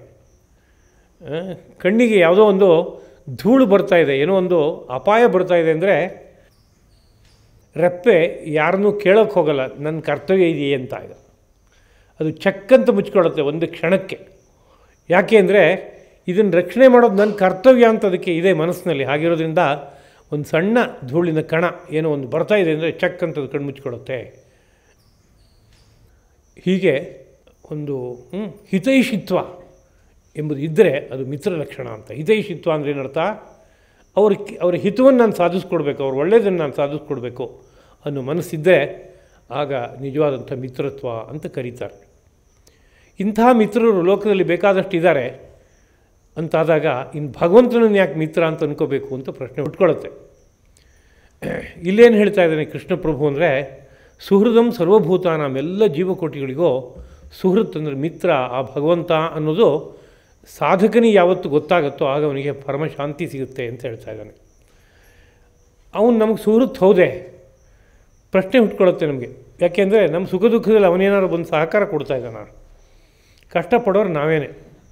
ಸುಖ ಪಡುವಾಗಲೂ ಅವನೇಲಿ ಬಂದು ಹಾಜರಾಗ್ತಾನೆ ಅಂತ ನಮಗೇನು ಕಾಣಿಸ್ತಾ ಇಲ್ಲ. ದುಃಖ ಪಡುವಾಗಂತೂ ಯಾವುದೇ ಕಾರಣಕ್ಕೂ ಇಲ್ಲ, ಯಾರೂ ಸಿಕ್ಕಲ್ಲ ನಮಗೆ. ನಮ್ಮ ಕಷ್ಟದಲ್ಲಿ ನಾವೇ ಕಷ್ಟಪಡ್ತಾ ಇರ್ತೀವಿ. ಹೀಗಿರುವಾಗ ಅವನನ್ನು ಮಿತ್ರ ಅಂತ ಹೇಗೆ ಕರೆಯೋದು ಅನ್ನೋ ರೀತಿಯಲ್ಲಿ ಲೋಕಕ್ಕೆ ಅನಿಸುತ್ತೆ, ಸಾಮಾನ್ಯ ಜನಗಳಿಗೆ ಅನಿಸುತ್ತೆ. ಯಾತಕ್ಕೆ ಅನಿಸುತ್ತೆ ಅಂತ ಕೇಳಿದ್ರೆ, ಯಾವುದೋ ಒಂದು ಪರಾತ್ಪರ ತತ್ವ ಇದೆ. ಆ ತತ್ವ ನಮ್ಮ ಸುಖ ದುಃಖಗಳಲ್ಲಿ ಅದೆಲ್ಲವನ್ನೂ ನೋಡ್ಕೋತಾ ಇದ್ದು ಯಾವುದೋ ಸಮಯದಲ್ಲಿ ನಮ್ಮನ್ನು ಕೈ ಹಿಡಿದು ಎತ್ತುತ್ತೆ ಅನ್ನೋ ರೀತಿಯಾದಂಥ ಅದರ ಸ್ವಭಾವ ನಮ್ಮ ಮನಸ್ಸಿಗೆ ಗೊತ್ತಾಗ್ತಾ ಇಲ್ಲ. ಗೊತ್ತಾಗದೇ ಇರೋದ್ರಿಂದ ಆ ಪರಾತ್ಪರ ತತ್ವವು ನಮಗೆ ಸುಹೃತ್ ಮಿತ್ರನಾಗಿ ಇದೆ ಅನ್ನೋದು ಮನಸ್ಸಿಗೆ ಬರೋಲ್ಲ. ಆದರೆ ಯಾರು ಆ ಪರಾತ್ಪರ ತತ್ವವನ್ನು ನೋಡ್ತಾನೋ, ಆ ಪರಾತ್ಪರ ತತ್ವವನ್ನು ನೋಡಿದಾಗ ಅದು ಎಲ್ಲೆಲ್ಲಿದೆ ಅನ್ನೋದು ಮನಸ್ಸಿಗೆ ಬರುತ್ತೋ, ಯಾವಾಗ ಒಂದು ಸಮವಾದ ಪರತತ್ವವನ್ನು ಪರಬ್ರಹ್ಮವನ್ನು ನೋಡೋಕೆ ಬೇಕಾಗೋ ದೃಷ್ಟಿ ತೆರೆಯುತ್ತೋ ಆಗ ಇಷ್ಟು ವ್ಯಾಪಕವಾಗಿ ಎಲ್ಲ ಕಡೆಗೂ ನಿಂತಿದೆ. ಇದಕ್ಕಿಂತ ಹಿತೈಷಿಯಾದ ಇನ್ನೊಂದು ವ್ಯಕ್ತಿ ವಸ್ತು ಇಲ್ಲಿ ಲೋಕದಲ್ಲಿ ಇರೋಕ್ಕೆ ಸಾಧ್ಯ ಇಲ್ಲ. ಅಷ್ಟು ತಂಪನ್ನುಂಟು ಮಾಡುವಂತಹ ಸಕಲ ಪಾಪವನ್ನು ಪರಿಹರಿಸೋದಕ್ಕೆ ಬೇಕಾಗುವ ವಿಶಿಷ್ಟ ಸಾಮರ್ಥ್ಯದಿಂದ ಕೂಡಿರುವಂಥ ವಸ್ತು ಇದಲ್ಲಪ್ಪ ಅಂತ ಅನ್ನಿಸಿದಾಗ ಇದಕ್ಕಿಂತ ಸುಹೃತ್ ಯಾರು ಅಂತ ಅನ್ನಿಸ್ಬಿಡುತ್ತೆ ಸಾಧಕನಿಗೆ. ಆ ಸ್ಥಿತಿಗೆ ಹೋದವನಿಗೆ, ಆ ಅನುಭವಕ್ಕೆ ಉಳಿದವನಿಗೆ ಅದು ಅರ್ಥ ಆಗಲ್ಲ. ಲೌಕಿಕವಾಗಿ ಒಂದು ಉದಾಹರಣೆ ಕೊಟ್ಟು ಹೇಳೋದಾದರೆ, ಚಿಕ್ಕ ಮಗುಗೆ ಎಲ್ಲೋ ಓಡಾಡ್ತಾ ಇರುವಾಗ ಒಂದು ಕಿರಿದಾದ ಜಾಗದಲ್ಲಿ ಸಂಚರಿಸಿ ಹೋಗಬೇಕಾಗಿದೆ. ಒಂದು ಹೊಳೆಯನ್ನು ದಾಟಬೇಕಾಗಿದೆ, ಒಂದು ಕೆರೆಯನ್ನು ದಾಟಬೇಕಾಗಿದೆ. ಆ ಹೊಳೆ ಕೆರೆ ದಾಟಬೇಕಾದ್ರೆ ಬೆನ್ನ ಹಿಂದ್ಗಡೆಗೆ ನಿಂತ್ಕೊಂಡಿರ್ತಾರೆ. ಅದು ಮಗು ಮುಂದಕ್ಕೆ ಹೋಗ್ತೀನಿ ನಾನು ಅಂತ ಸಜ್ಜೆ ಹಾಕ್ತಾಯಿದ್ರೆ ಹಿಂದ್ಗಡೆಗೆ ನಿಂತ್ಕೊಂಡಿರ್ತಾರೆ. ನಿಂತ್ಕೊಂಡು ಏನು ಮಾಡ್ತಾ ಇರ್ತಾರೆ ಅಂತ ಕೇಳಿದ್ರೆ ಪ್ರತಿ ಹೆಜ್ಜೆ ನೋಡ್ತಾ ಇರ್ತಾರೆ ಮಗು ಯಾವ ಕಡೆ ಹೆಜ್ಜೆ ಹಾಕುತ್ತೆ ಅಂತ.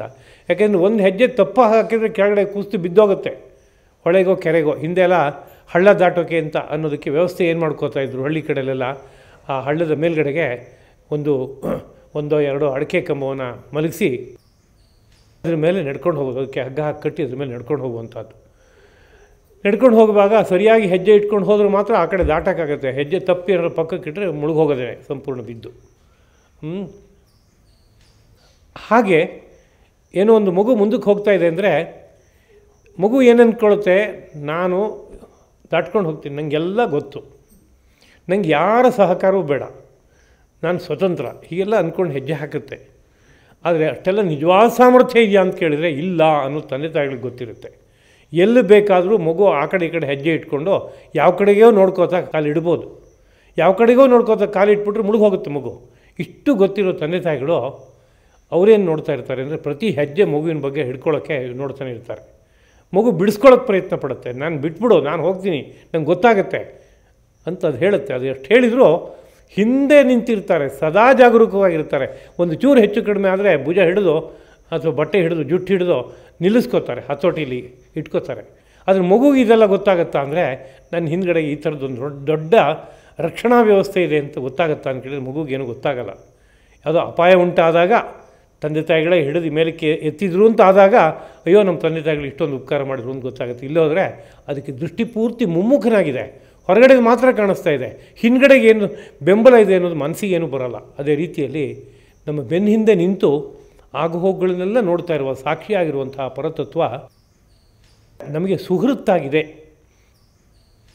ಅಂದರೆ ನಾವು ಇಷ್ಟೆಲ್ಲ ಕಷ್ಟಪಡ್ತಾ ಇದ್ವಲ್ಲ, ಇದನ್ನೆಲ್ಲ ಪರಿಹರಿಸ್ಕೊಡ್ಬಾರ್ದ ಅಂತ ಕೇಳಿದ್ರೆ ಅವನೇ ಒಂದು ನೀತಿ ಹಾಕ್ಕೊಂಬಿಟ್ಟಿಯಾನೆ. ಏನು ನೀತಿ ಹಾಕ್ಕೊಂಡಿಯಾನೆ ಅಂತ ಕೇಳಿದರೆ, ನೀನು ಏನು ಒಳ್ಳೆ ಕೆಲಸ ಮಾಡ್ತೀಯೋ ಅದಕ್ಕೆ ಒಳ್ಳೆ ಫಲ ಪಡೆಯಪ್ಪ, ಯಾವ ಕೆಟ್ಟ ಕಾರ್ಯವನ್ನು ಮಾಡ್ತೀಯೋ ಅದಕ್ಕೆ ತಕ್ಕ ಶಿಕ್ಷೆಯನ್ನು ಅನುಭವಿಸೋ ಅಂತ ಒಂದು ನೀತಿ ಹಾಕ್ಕೊಟ್ಬಿಟ್ಟಿಯಾನೆ.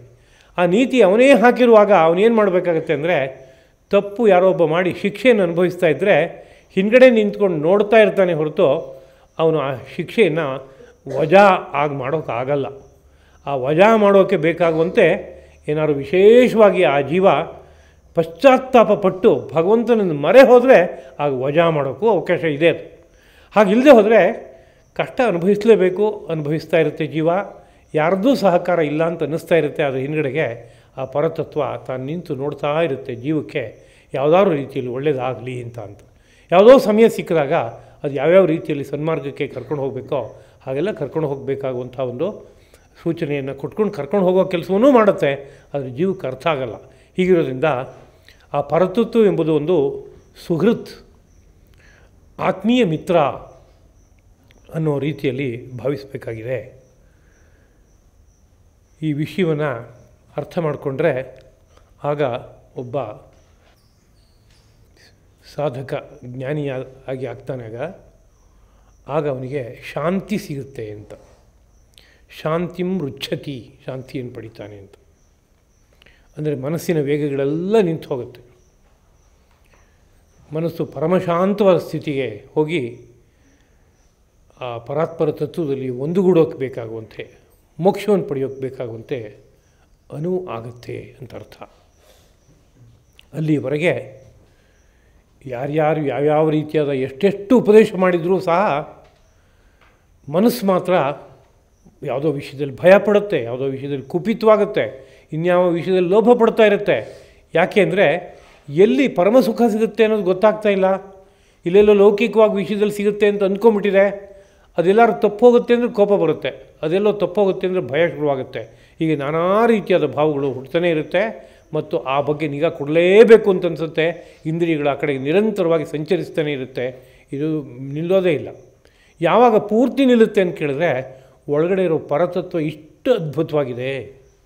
ಅದು ಪರಮಸಖ, ಪ್ರಾಚೀನ ಸಖ, ನನ್ನ ಜೊತೆಗೆ ಯಾವತ್ತೂ ಇರಬೇಕಾಗಿರುವಂಥ ಒಬ್ಬ ಆತ್ಮೀಯ ಮಿತ್ರ. ಮತ್ತು ನಾನು ಇದುವರೆಗೆ ಮಾಡ್ತಾ ಇರುವ ಯಜ್ಞ, ತಪಸ್ಸು ಇದೆಲ್ಲದರ ವಿಶಿಷ್ಟವಾದ ಲಾಭ ಆಗೋದು ಎಲ್ಲಿ ಅಂತ ಕೇಳಿದ್ರೆ ಇವನು ನೋಡಿದಾಗಲೇ. ಇಲ್ಲೇ ಇವೆಲ್ಲದಕ್ಕೂ ಮುಕ್ತಾಯ. ಈ ತತ್ವ ಪೂರ್ತಿ ಮನಸ್ಸಿಗೆ ಯಾರಿಗೆ ಗೊತ್ತಾಗುತ್ತೋ ಆಗ ಅವನ ಮನಸ್ಸು ಇಷ್ಟು ತಾನೇ ಜೀವನದಲ್ಲಿ ಆಗಬೇಕಾಗಿರೋದು ಅಂದ ಹೊರಗಡೆ ಲೌಕಿಕವಾದ ವಿಷಯಗಳಿಗೆ ಯಾಕೆ ಇಷ್ಟೆಲ್ಲ ಪರದಾಡಬೇಕು, ಹೊಡೆದಾಡಬೇಕು ಅನ್ನೋ ರೀತಿಯಾದ ಮನಸ್ಸು ಉಟ್ಕೊಳ್ಳುತ್ತೆ. ಆಗ ಪರಮಶಾಂತಿ ಎಂಬುದು ಸಿಗುತ್ತೆ. ಪರಿಣಾಮವಾಗಿ ಮೋಕ್ಷ ಅನ್ನೋ ರೀತಿಯಾದಂಥ ಒಂದು ಸ್ಥಿತಿ ಹುಟ್ಟುತ್ತೆ ಅನ್ನುವ ಅಂಶವನ್ನು ನೆನಪಿಸಿ ಈ ಒಂದು ಮುಕ್ತಾಯದ ಮಾತನ್ನು ಶ್ರೀಕೃಷ್ಣ ಪ್ರಭು ಆಡಿದ್ದಾನೆ. ಇಲ್ಲಿಗೆ ಸನ್ಯಾಸ ಯೋಗೋ ನಾಮ, ಸನ್ಯಾಸ ಯೋಗ ಎಂಬ ಅಂಕಿತದಿಂದ ಕೂಡಿರುವ ಪಂಚಮಾಧ್ಯಾಯ ಮುಕ್ತಾಯವಾಗಿದೆ. ಇದೊಂದು ಗೀತೆಯಲ್ಲಿರುವ ಉಪನಿಷತ್ ಸ್ವರೂಪ ಆದಂಥ ಭಾಗ. ಪರಮ ರಹಸ್ಯವಾದ ತತ್ವವನ್ನು ಹೇಳ್ತಾ ಇದೆ.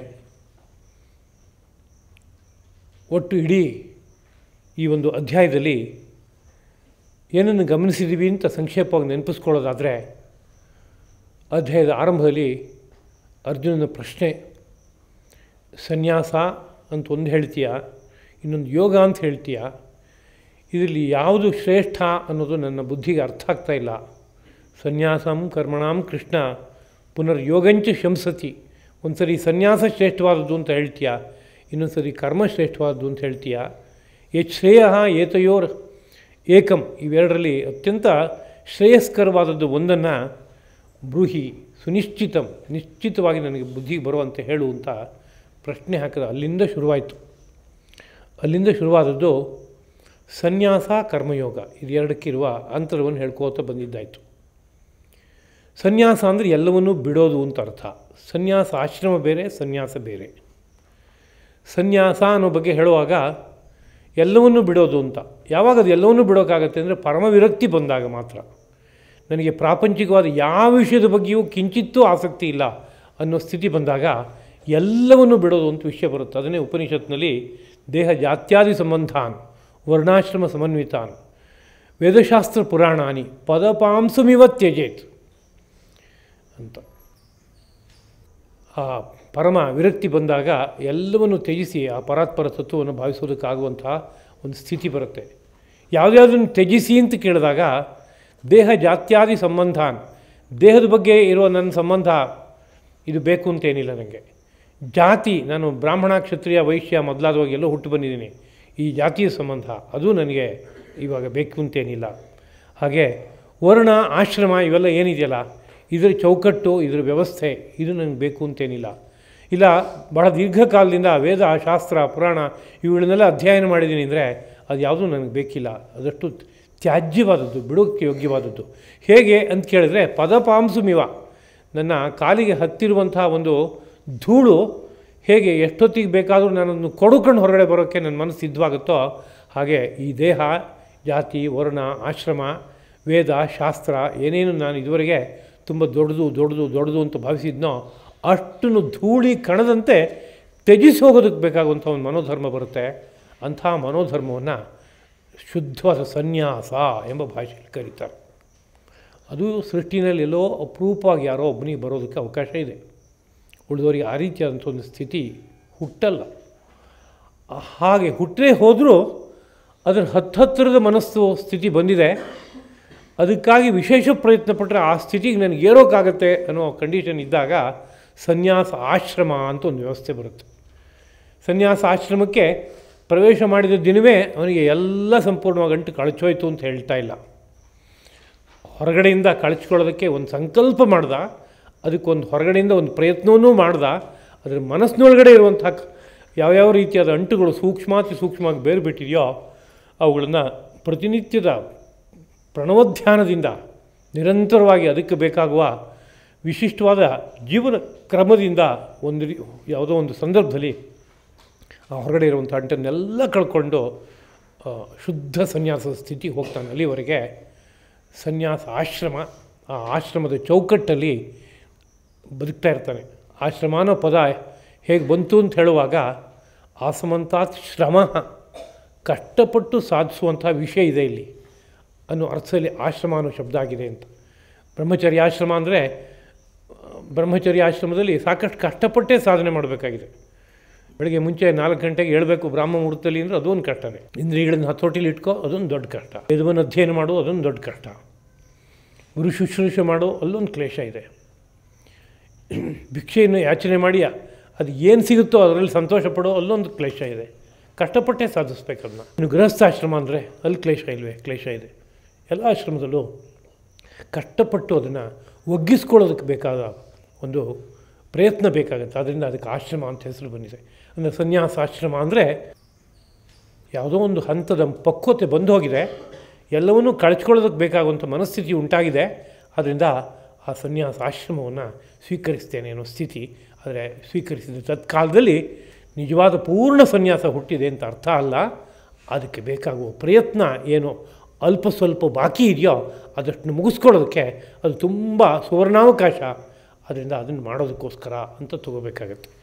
ಹೀಗಿರೋದ್ರಿಂದ ಇಲ್ಲಿ ಸನ್ಯಾಸ ಕರ್ಮಯೋಗ ಅಂತ ಅನ್ನುವಾಗ ನಿಜವಾದ ಸನ್ಯಾಸವೇ ಪ್ರಕೃತಿಯಲ್ಲಿ ಸಿದ್ಧವಾಗಿಬಿಟ್ಟಿದ್ರೆ ಆಗ ಅವರಿಗೆ ಸಾಂಖ್ಯ ಅನ್ನುವ ಮಾರ್ಗ ತತ್ವವನ್ನು ಅನುಸಂಧಾನ ಮಾಡ್ಕೊಳ್ತಾ ಶ್ರವಣಮನನ ನಿಧಿಧ್ಯಾಸನದ ಮೂಲಕವಾಗಿ ಕೆಲವೇ ಕ್ಷಣಗಳಲ್ಲಾಗ್ಬೋದು, ಕೆಲವು ದಿನಗಳಲ್ಲಾಗ್ಬೋದು, ತಿಂಗಳಲ್ಲಾಗ್ಬೋದು ತತ್ವ ಸಾಕ್ಷಾತ್ಕಾರ ಮಾಡಿಕೊಳ್ಳುವಂಥ ವಿಷಯ ಇರುತ್ತೆ. ದಿನಗಳಲ್ಲಿ ಮತ್ತು ಕೆಲವು ಮಾಸಗಳಲ್ಲಿ ಅಂತ ಹೇಳೋ ಮಾತನ್ನು ಸಹಿಸೋಲ್ಲ ಜ್ಞಾನಿಗಳು. ಆ ಕ್ಷಣದಲ್ಲಾಗುತ್ತಪ್ಪ ಅಂತ. ಅಂಟೇ ಒಳಗಡೆ ಇರೋ ಬೆಳಕನ್ನು ನೋಡೋಕ್ಕಾಗದೇ ಇರುವಂತೆ ತಡೀತಾ ಇರೋದು. ಅಂಟೊಂದು ಕಳಚೋಗಿದೆ ಅಂದರೆ ಮುಂದಿನ ಕ್ಷಣಕ್ಕೆ ಪರತತ್ವ ಅನ್ನೋ ಸಿಗುತ್ತಪ್ಪ ಅಂತ ಹೇಳ್ತಾ ಇದ್ದಾರೆ. ಆದರೆ ಏನೋ ಕಿಂಚಿತ್ತು ಅಡೆತಡೆಗಳಿದೆ ಅಂತಂದರೆ ಅದಕ್ಕೆ ಸಮಯ ಬೇಕು ಅನ್ನೋ ದೃಷ್ಟಿಯಿಂದ ಹಾಗೆ ಹೇಳ್ಕೋಬೇಕಷ್ಟೇ.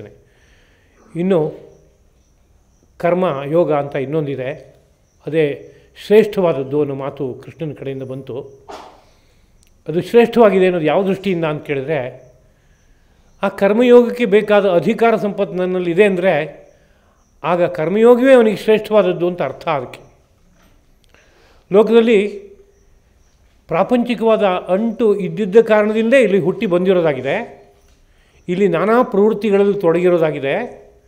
ಅಂಟೆ ಇದು ಹಿಂದ್ಗಡೆ ಕೆಲಸ ಮಾಡ್ತಾ ಇರೋ ಶಕ್ತಿ. ಹೀಗಿರುವಾಗ ಈ ಅಂಟು ಕಳಚಿಲ್ಲ ಅನ್ನೋ ಸ್ಥಿತಿ ಇದ್ದಾಗ, ಕಳಚೋದಕ್ಕೆ ಬೇಕಾಗುವ ಪಕ್ವತೆಗೆ ಬಂದಿಲ್ಲ ಅನ್ನೋ ಸ್ಥಿತಿ ಇದ್ದಾಗ, ಆಗ ಉದ್ಧಾರದ ಮಾರ್ಗ ಯಾವುದು ಅಂತ ಕೇಳಿದ್ರೆ, ಒಂದು ವೇದೋಕ್ತವಾದ ಕರ್ಮಗಳನ್ನು, ಶಾಸ್ತ್ರೋಕ್ತವಾದ ಕರ್ಮಗಳನ್ನು ವಿಧಿವಿಧಾನವನ್ನು ಅರಿತು ಆಚರಿಸ್ತಾ ಹೋದಾಗ ಇರುವ ಪಾಪಶೇಷಿಗೆಲ್ಲ ಕಳಚಿ ಹೋಗಿ ಕ್ರಮಕ್ರಮವಾಗಿ ಆ ಪರತತ್ವದ ಅನುಭವಕ್ಕೆ ಸಾಗೋಕ್ಕಾಗತ್ತೆ.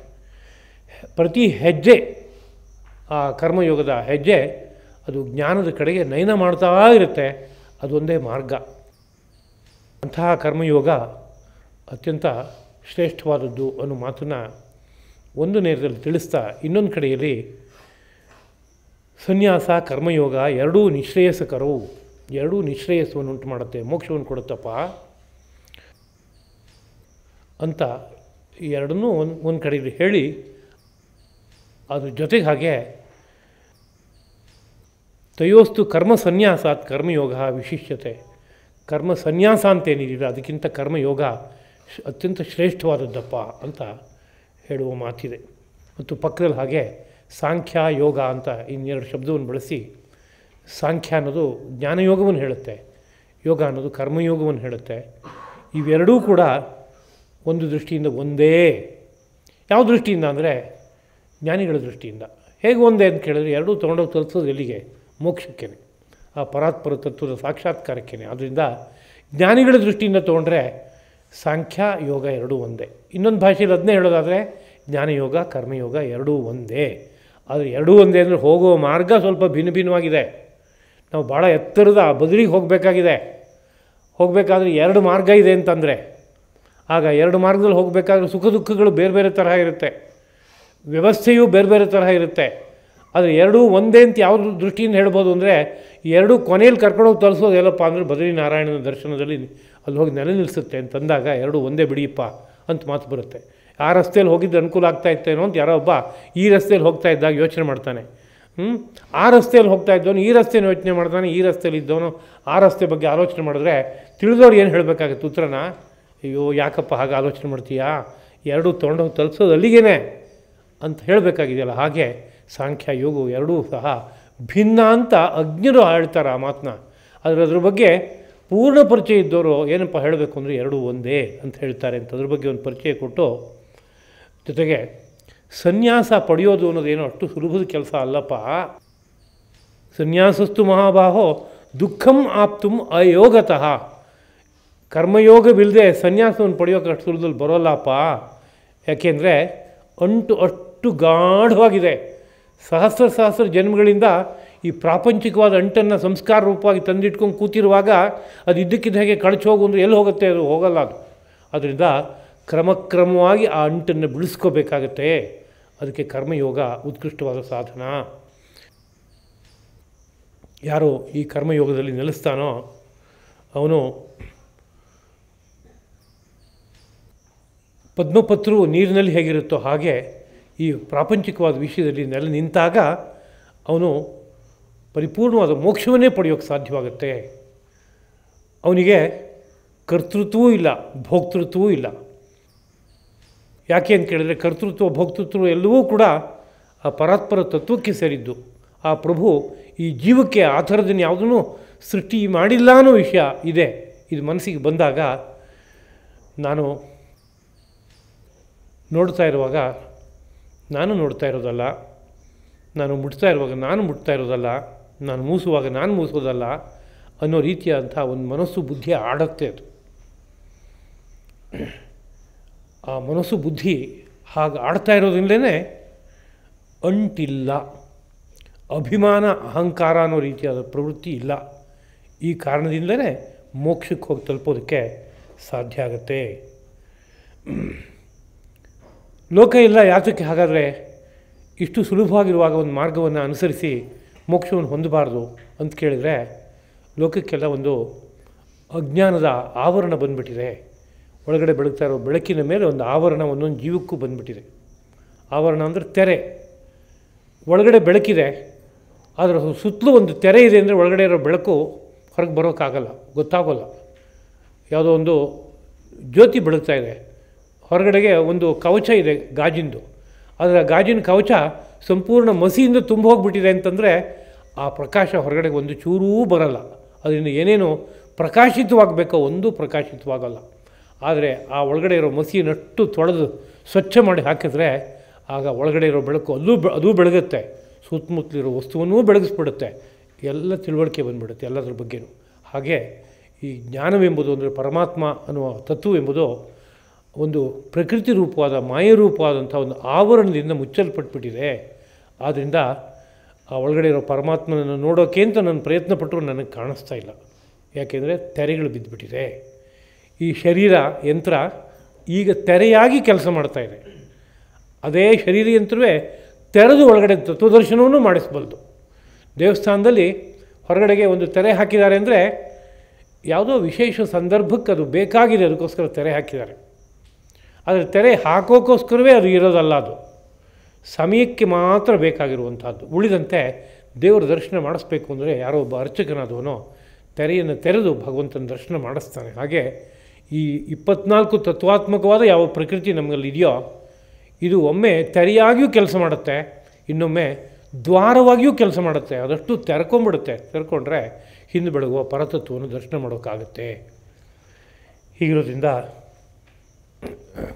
ಕರ್ಮಯೋಗದಲ್ಲಿ ಪರತತ್ವದ ದರ್ಶನ ಮಾಡೋದಕ್ಕೆ ಎಲ್ಲ ವ್ಯವಸ್ಥೆ ಇದೆಯಪ್ಪ. ಆದರೆ ಆ ಕರ್ಮಯೋಗದ ಒಂದು ಹೆಜ್ಜೆಯಾಗಿ ಧ್ಯಾನ ಅನ್ನೋ ರೀತಿಯಾದ ಸ್ಥಿತಿಗೆ ಹೋಗಬೇಕು. ಕರ್ಮಯೋಗದ ಒಂದು ಅಂಗ. ನಾವು ಕರ್ಮಗಳಲ್ಲೆಲ್ಲ ನೋಡ್ತೀವಿ, ಯಾವುದೋ ಒಂದು ಹೆಜ್ಜೆ ಬಂದಾಗ ಅಥಧ್ಯಾನಂ ಅಂತ ಹೇಳ್ತೀವಿ. ಆದರೆ ದುರ್ದೈವದ ವಿಷಯ ಏನಪ್ಪ ಅಂದರೆ ಅಥಧ್ಯಾನಂ ಅಂತ ಪದ ಹೇಳುವಷ್ಟು ಟೈಮು ನಮ್ಗೆ ಕೊಡೋಷ್ಟು ಪುರ್ಸೊತ್ತಿರಲ್ಲ. ಅದು ಹೇಳುವಾಗಲೂ 10 ಕಡೆ ಮನಸ್ಸು ಓಡಾಡ್ತಾ ಇರುತ್ತೆ. ಅದನ್ನು ನೋಡು, ಇದನ್ನು ನೋಡು, ಆ ಕೆಲಸ ಮಾಡು, ಈ ಕೆಲಸ ಮಾಡು, ಓಡು. ಅದರ ನಂತರ ಮುಂದಕ್ಕೆ ಬೇರೆ ಕರ್ಮ ಶುರುವಾಗ್ಬಿಡುತ್ತೆ. ಅಥಧ್ಯಾನಂ ಅನ್ನೋ ಪದ ಮಾತ್ರ ಅಷ್ಟೇ. ಹಾಗಲ್ದೇ ಅಥಧ್ಯಾನಂ ಅಂತ ಹೇಳಿದ ಹಾಗೆ ಅಥಧ್ಯಾನಮನಕ್ಕೆ ಏನರ್ಥ? ಇನ್ನು ಮುಂದೆ ಧ್ಯಾನ ನನ್ನ ಕರ್ತವ್ಯ ಅಂತ ಅರ್ಥ. ಅಥ ಅಂದರೆ ಆರಂಭ ಮಾಡುತ್ತೇನೆ ಅಂತ, ಇತಿ ಅಂದರೆ ಮುಕ್ತಾಯ ಮಾಡುತ್ತೇನೆ ಅಂತ ಅರ್ಥ. ಅದಕ್ಕೆ ಅಥಧ್ಯಾನಂ ಅಂದರೆ ಇನ್ನೂ ಧ್ಯಾನವನ್ನು ಆರಂಭ ಮಾಡುತ್ತೇನೆ ಅಂತ. ಎಲ್ಲ ಕರ್ಮಗಳಲ್ಲೂ ಸೇರಿಕೊಂಡಿದೆ. ಆದರೆ ಆ ಧ್ಯಾನ ಇವತ್ತು ನಮ್ಮಲ್ಲಿ ಜೀವಂತವಾಗಿದೆಯಾ ಅಂತ ಕೇಳಿದರೆ ಏನೂ ಇಲ್ಲ ಅಂದರೆ ಏನೂ ಇಲ್ಲ. ಧ್ಯಾನದ ಬಗ್ಗೆ ನಮಗೆ ಪರಿಚಯನೂ ಇಲ್ಲ, ಅದು ಬೇಕೇನೋ ಹಂಬಲವೂ ಇಲ್ಲ, ಅದಕ್ಕಾಗಿ ಪ್ರಯತ್ನವೂ ಇಲ್ಲ, ಅಂಥ ಸ್ಥಿತಿಯಲ್ಲಿದೆ. ಹಾಗಲ್ಲದೆ ಕರ್ಮವನ್ನು ಅರಿತು ಆಚರಣೆ ಮಾಡೋದಕ್ಕೆ ಶುರು ಮಾಡಿದ್ರೆ ಹತಂ ಜ್ಞಾನಂ ಕ್ರಿಯಾಹೀನಂ ಹತಾಚ ಅಜ್ಞಾನಿನಾಂ ಕ್ರಿಯಾ. ಹತಂ ಜ್ಞಾನಂ ಕ್ರಿಯಾಹೀನಂ, ಜ್ಞಾನ ಇದೆ ಆದರೆ ಅದಕ್ಕೆ ಬೇಕಾದ ಪುರುಷ ಪ್ರಯತ್ನ ಇಲ್ಲ ಅಂದರೆ ಅದು ನಷ್ಟ. ಇಲ್ಲ ಕ್ರಿಯೆ ಇದೆ, ಜ್ಞಾನ ಇಲ್ಲ ಅಂದರೆ ಅದು ನಷ್ಟ. ಹಾಗಾಗ್ದೇ ವಿಧಿವಿಧಾನವೂ ಗೊತ್ತು, ಅದಕ್ಕೆ ಬೇಕಾದ ಪುರುಷ ಪ್ರಯತ್ನವೂ ಮಾಡ್ತೇನೆ ಅನ್ನೋ ರೀತಿಯ ಸ್ಥಿತಿ ಇದ್ದಾಗ ಅದು ಮುಂದಕ್ಕೆ ಒಂದು ಧ್ಯಾನ ಅನ್ನೋ ರೀತಿಯಾದ ಹೆಜ್ಜೆಗೆ ಹೋಗಿ ನಿಂತ್ಕೊಳ್ಳುತ್ತೆ ಕರ್ಮ. ಆ ಧ್ಯಾನ ಅನ್ನೋ ಹೆಜ್ಜೆ ನಿಂತಾಗ ಹೊರ ಪ್ರಪಂಚದ ಸ್ಪರ್ಶವನ್ನಷ್ಟು ಬಿಟ್ಟು, ಅಂದರೆ ಪಂಚೇಂದ್ರಿಯಗಳು ಹೊರ ಪ್ರಪಂಚದ ಕಡೆ ಹೋಗದೇ ಇರುವಂತೆ ಇಟ್ಕೊಂಡು ಕಾಮ ಕ್ರೋಧ ಲೋಭ ಮೋಹಗಳನ್ನಷ್ಟು ತೊರೆದು ಮತ್ತು ನಮ್ಮ ಶರೀರ ಯಂತ್ರದಲ್ಲಿ ಪ್ರಾಣಾಪಾನಗಳು ಬಾಹ್ಯವಾದ ವ್ಯವಹಾರಕ್ಕೆ ತೊಡಗದೇ ಇರುವಂತೆ ಅದು ಅಂತರ್ಮುಖವಾಗಿ ಸಾಗೋಗಬೇಕಾಗುವಂತೆ ಸಮಸ್ಥಿತಿಗೆ ತಂದುಕೊಂಡು ದೃಷ್ಟಿಯನ್ನೂ ಸಹ ಪರತತ್ವದ ದರ್ಶನಕ್ಕೆ ಬೇಕಾಗುವಂತೆ ಯೋಜಿಸ್ಕೊಂಡು ಕೂತ್ಕೊಂಡ್ರೆ, ಒಂದು ಮೈಕ್ರೋಸ್ಕೋಪಲ್ಲಿ ನಾನೇನೋ ಸೂಕ್ಷ್ಮವಾದ ವಸ್ತುವನ್ನು ನೋಡಬೇಕು ಅಂತ ಹೊರಟ್ರೆ ಕಣ್ಣನ್ನು ಒಂದು ರೀತಿಯಲ್ಲಿ ವ್ಯವಸ್ಥಿತವಾಗಿ ಯೋಜನೆ ಮಾಡ್ಕೋಬೇಕಾಗಿತ್ತು. ಹಾಗಾದರೆ ಮಾತ್ರ ಸೂಕ್ಷ್ಮದರ್ಶಕದಲ್ಲಿ ಇಟ್ಟಿರುವಂತಹ ವಸ್ತು ವಿಸ್ತಾರವಾಗಿ ನನ್ನ ಕಣ್ಣಿಗೆ ಕಾಣಿಸುತ್ತೆ. ಹಾಗೆ ಆ ಪರತತ್ವದ ದರ್ಶನ ಆಗಬೇಕಾದ್ರೆ ಕಣ್ಣನ್ನು ಒಂದು ಕಡೆ ಯೋಜಿಸ್ಕೋಬೇಕಾಗಿದೆ. ಅದನ್ನು ಭ್ರೂಮಧ್ಯ ದೃಷ್ಟಿ ಅಂತ ಕರೆದ್ರು. ಹಾಗೆ ಯೋಜಿಸ್ಕೊಂಡು ಕೂತ್ಕೊಂಡ್ರೆ ಆ ತತ್ವದ ದರ್ಶನ ಆಗುತ್ತೆ. ಆ ತತ್ವದರ್ಶನ ಆದರೆ ಆ ಪ್ರಭುವಿನ ವಿಶಿಷ್ಟ ಸ್ವರೂಪ ಅರ್ಥ ಆಗುತ್ತೆ. ಅವನು ಹೇಗೆ ಜೀವಕೋಟಿಗಳಿಗೆಲ್ಲ ಪರಮಮಿತ್ರನಾಗಿ ನಿರಂತರವಾಗಿ ಸಹಕಾರವನ್ನು ಕೊಡ್ತಾನೋ ಅದಷ್ಟು ಮನಸ್ಸಿಗೆ ಬಂದಾಗ ಮನಸ್ಸು ಪೂರ್ಣ ಶಾಂತಿಯನ್ನು ಹೊಂದುತ್ತೆ ಅನ್ನೋದು ಒಟ್ಟು ಈ ಅಧ್ಯಾಯದ ಸಾರ ಎಂಬುದಾಗಿ ನೆನಪಿಸ್ಕೊಂಡು ಮುಂದಕ್ಕೆ ಆ ಧ್ಯಾನಕ್ಕೆ ಸಂಬಂಧಪಟ್ಟಂಥ ವಿಷಯವನ್ನು ಮುಂದಿನ ಅಧ್ಯಾಯದಲ್ಲಿ ಶ್ರೀಕೃಷ್ಣ ಪ್ರಭು ನಿರೂಪಣೆ ಮಾಡ್ತಾ ಇರೋ ಸಂದರ್ಭ ಇದೆ. ಹೆಚ್ಚಿನ ವಿಷಯವನ್ನು ಅಲ್ಲಿ ಗಮನಿಸೋಣ. ಇಷ್ಟು ಈ ಅಧ್ಯಾಯದ ಸಾರವಾಗಿ ಬುದ್ಧಿ ಮನಸ್ಸುಗಳಲ್ಲಿ ಇದನ್ನು ಧಾರಣೆ ಮಾಡಿ ನಮ್ಮ ಜೀವನಕ್ಕೆ ಯಾವುದಾದ್ರೂ ರೀತಿಯಲ್ಲಿ ಇದನ್ನು ಅನ್ವಯಿಸೋದಕ್ಕೆ ಪ್ರಯತ್ನ ಪಡಬೇಕು. ಇದು ಕೇವಲ ಕೇಳೋಕ್ಕಲ್ಲ ಇರೋದು, ಕೇಳಿ ಅರ್ಥ ಮಾಡ್ಕೊಳ್ಳೋಕ್ಕೆ, ಅರ್ಥ ಮಾಡ್ಕೊಂಡ್ಮೇಲೆ ಜೀವನಕ್ಕೆ ಅನ್ವಯ ಮಾಡ್ಕೊಳ್ಳೋಕ್ಕೆ. ಅತ್ತ ನಮ್ಮ ಮನೋಬುದ್ಧಿಗಳು ಪ್ರವೃತ್ತವಾಗುವಂತೆ ಆಗಲಿ ಎಂಬುದಾಗಿ ಭಾವಿಸ್ಕೋತಾ ಈ 4 ಮಾತುಗಳನ್ನು ಪರತತ್ವ ಸ್ವರೂಪನಾದ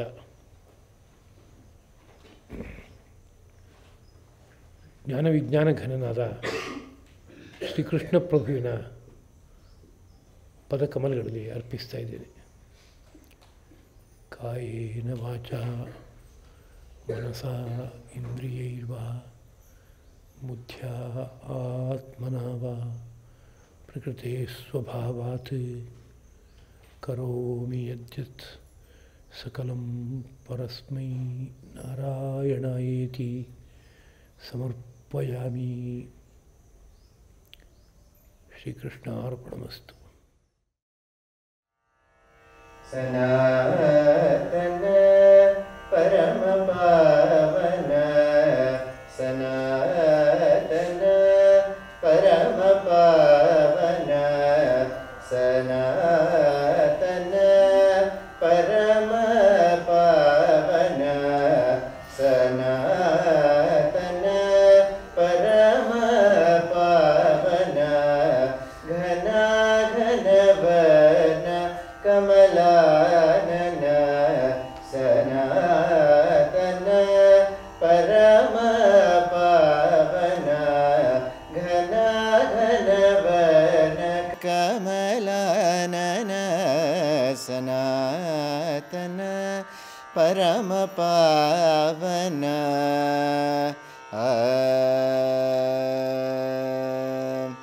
ತನ ವಾಡನೆ ಅಭಿಮಾನಮು ತನ ವಾಡನೆ ಅಭಿಮಾನಮು ದೈವಮೈನನಿ ಕೆಳಗದು ದೈವಮೈನನಿ ಕೆಳಗದು ಸನಾತನ ಪರಮ ಪಾವನ ಘನ ಘನವರ್ಣ ಕಮಲಾನನ ಸನಾತನ ಪರಮ ಪಾವನ ರಾಜಾಧಿಪ ವಯಸಾಗರ ರಾಜೂನಿ ವೈವಲಸಿಲ್ಲಿತೆ तेजरिल्लग कृप जोड़ो में तेजरिल्लग कृप जोड़ो में ಈ ಜಗನ ತ್ಯಾಗ ರಜಸನ್ನುತ ಈ ಜಗನ ತ್ಯಾಗ ರಜಸನ್ನುತ ಈ ಜಗನ ತ್ಯಾಗ ರಜಸನ್ನುತ ಸನಾತನ ಪರಮ ಪಾವನ ಘನ ಘನವರ್ಣ ಕಮಲಾನನ ಸನಾತನ ಪರಮ ಪಾವನ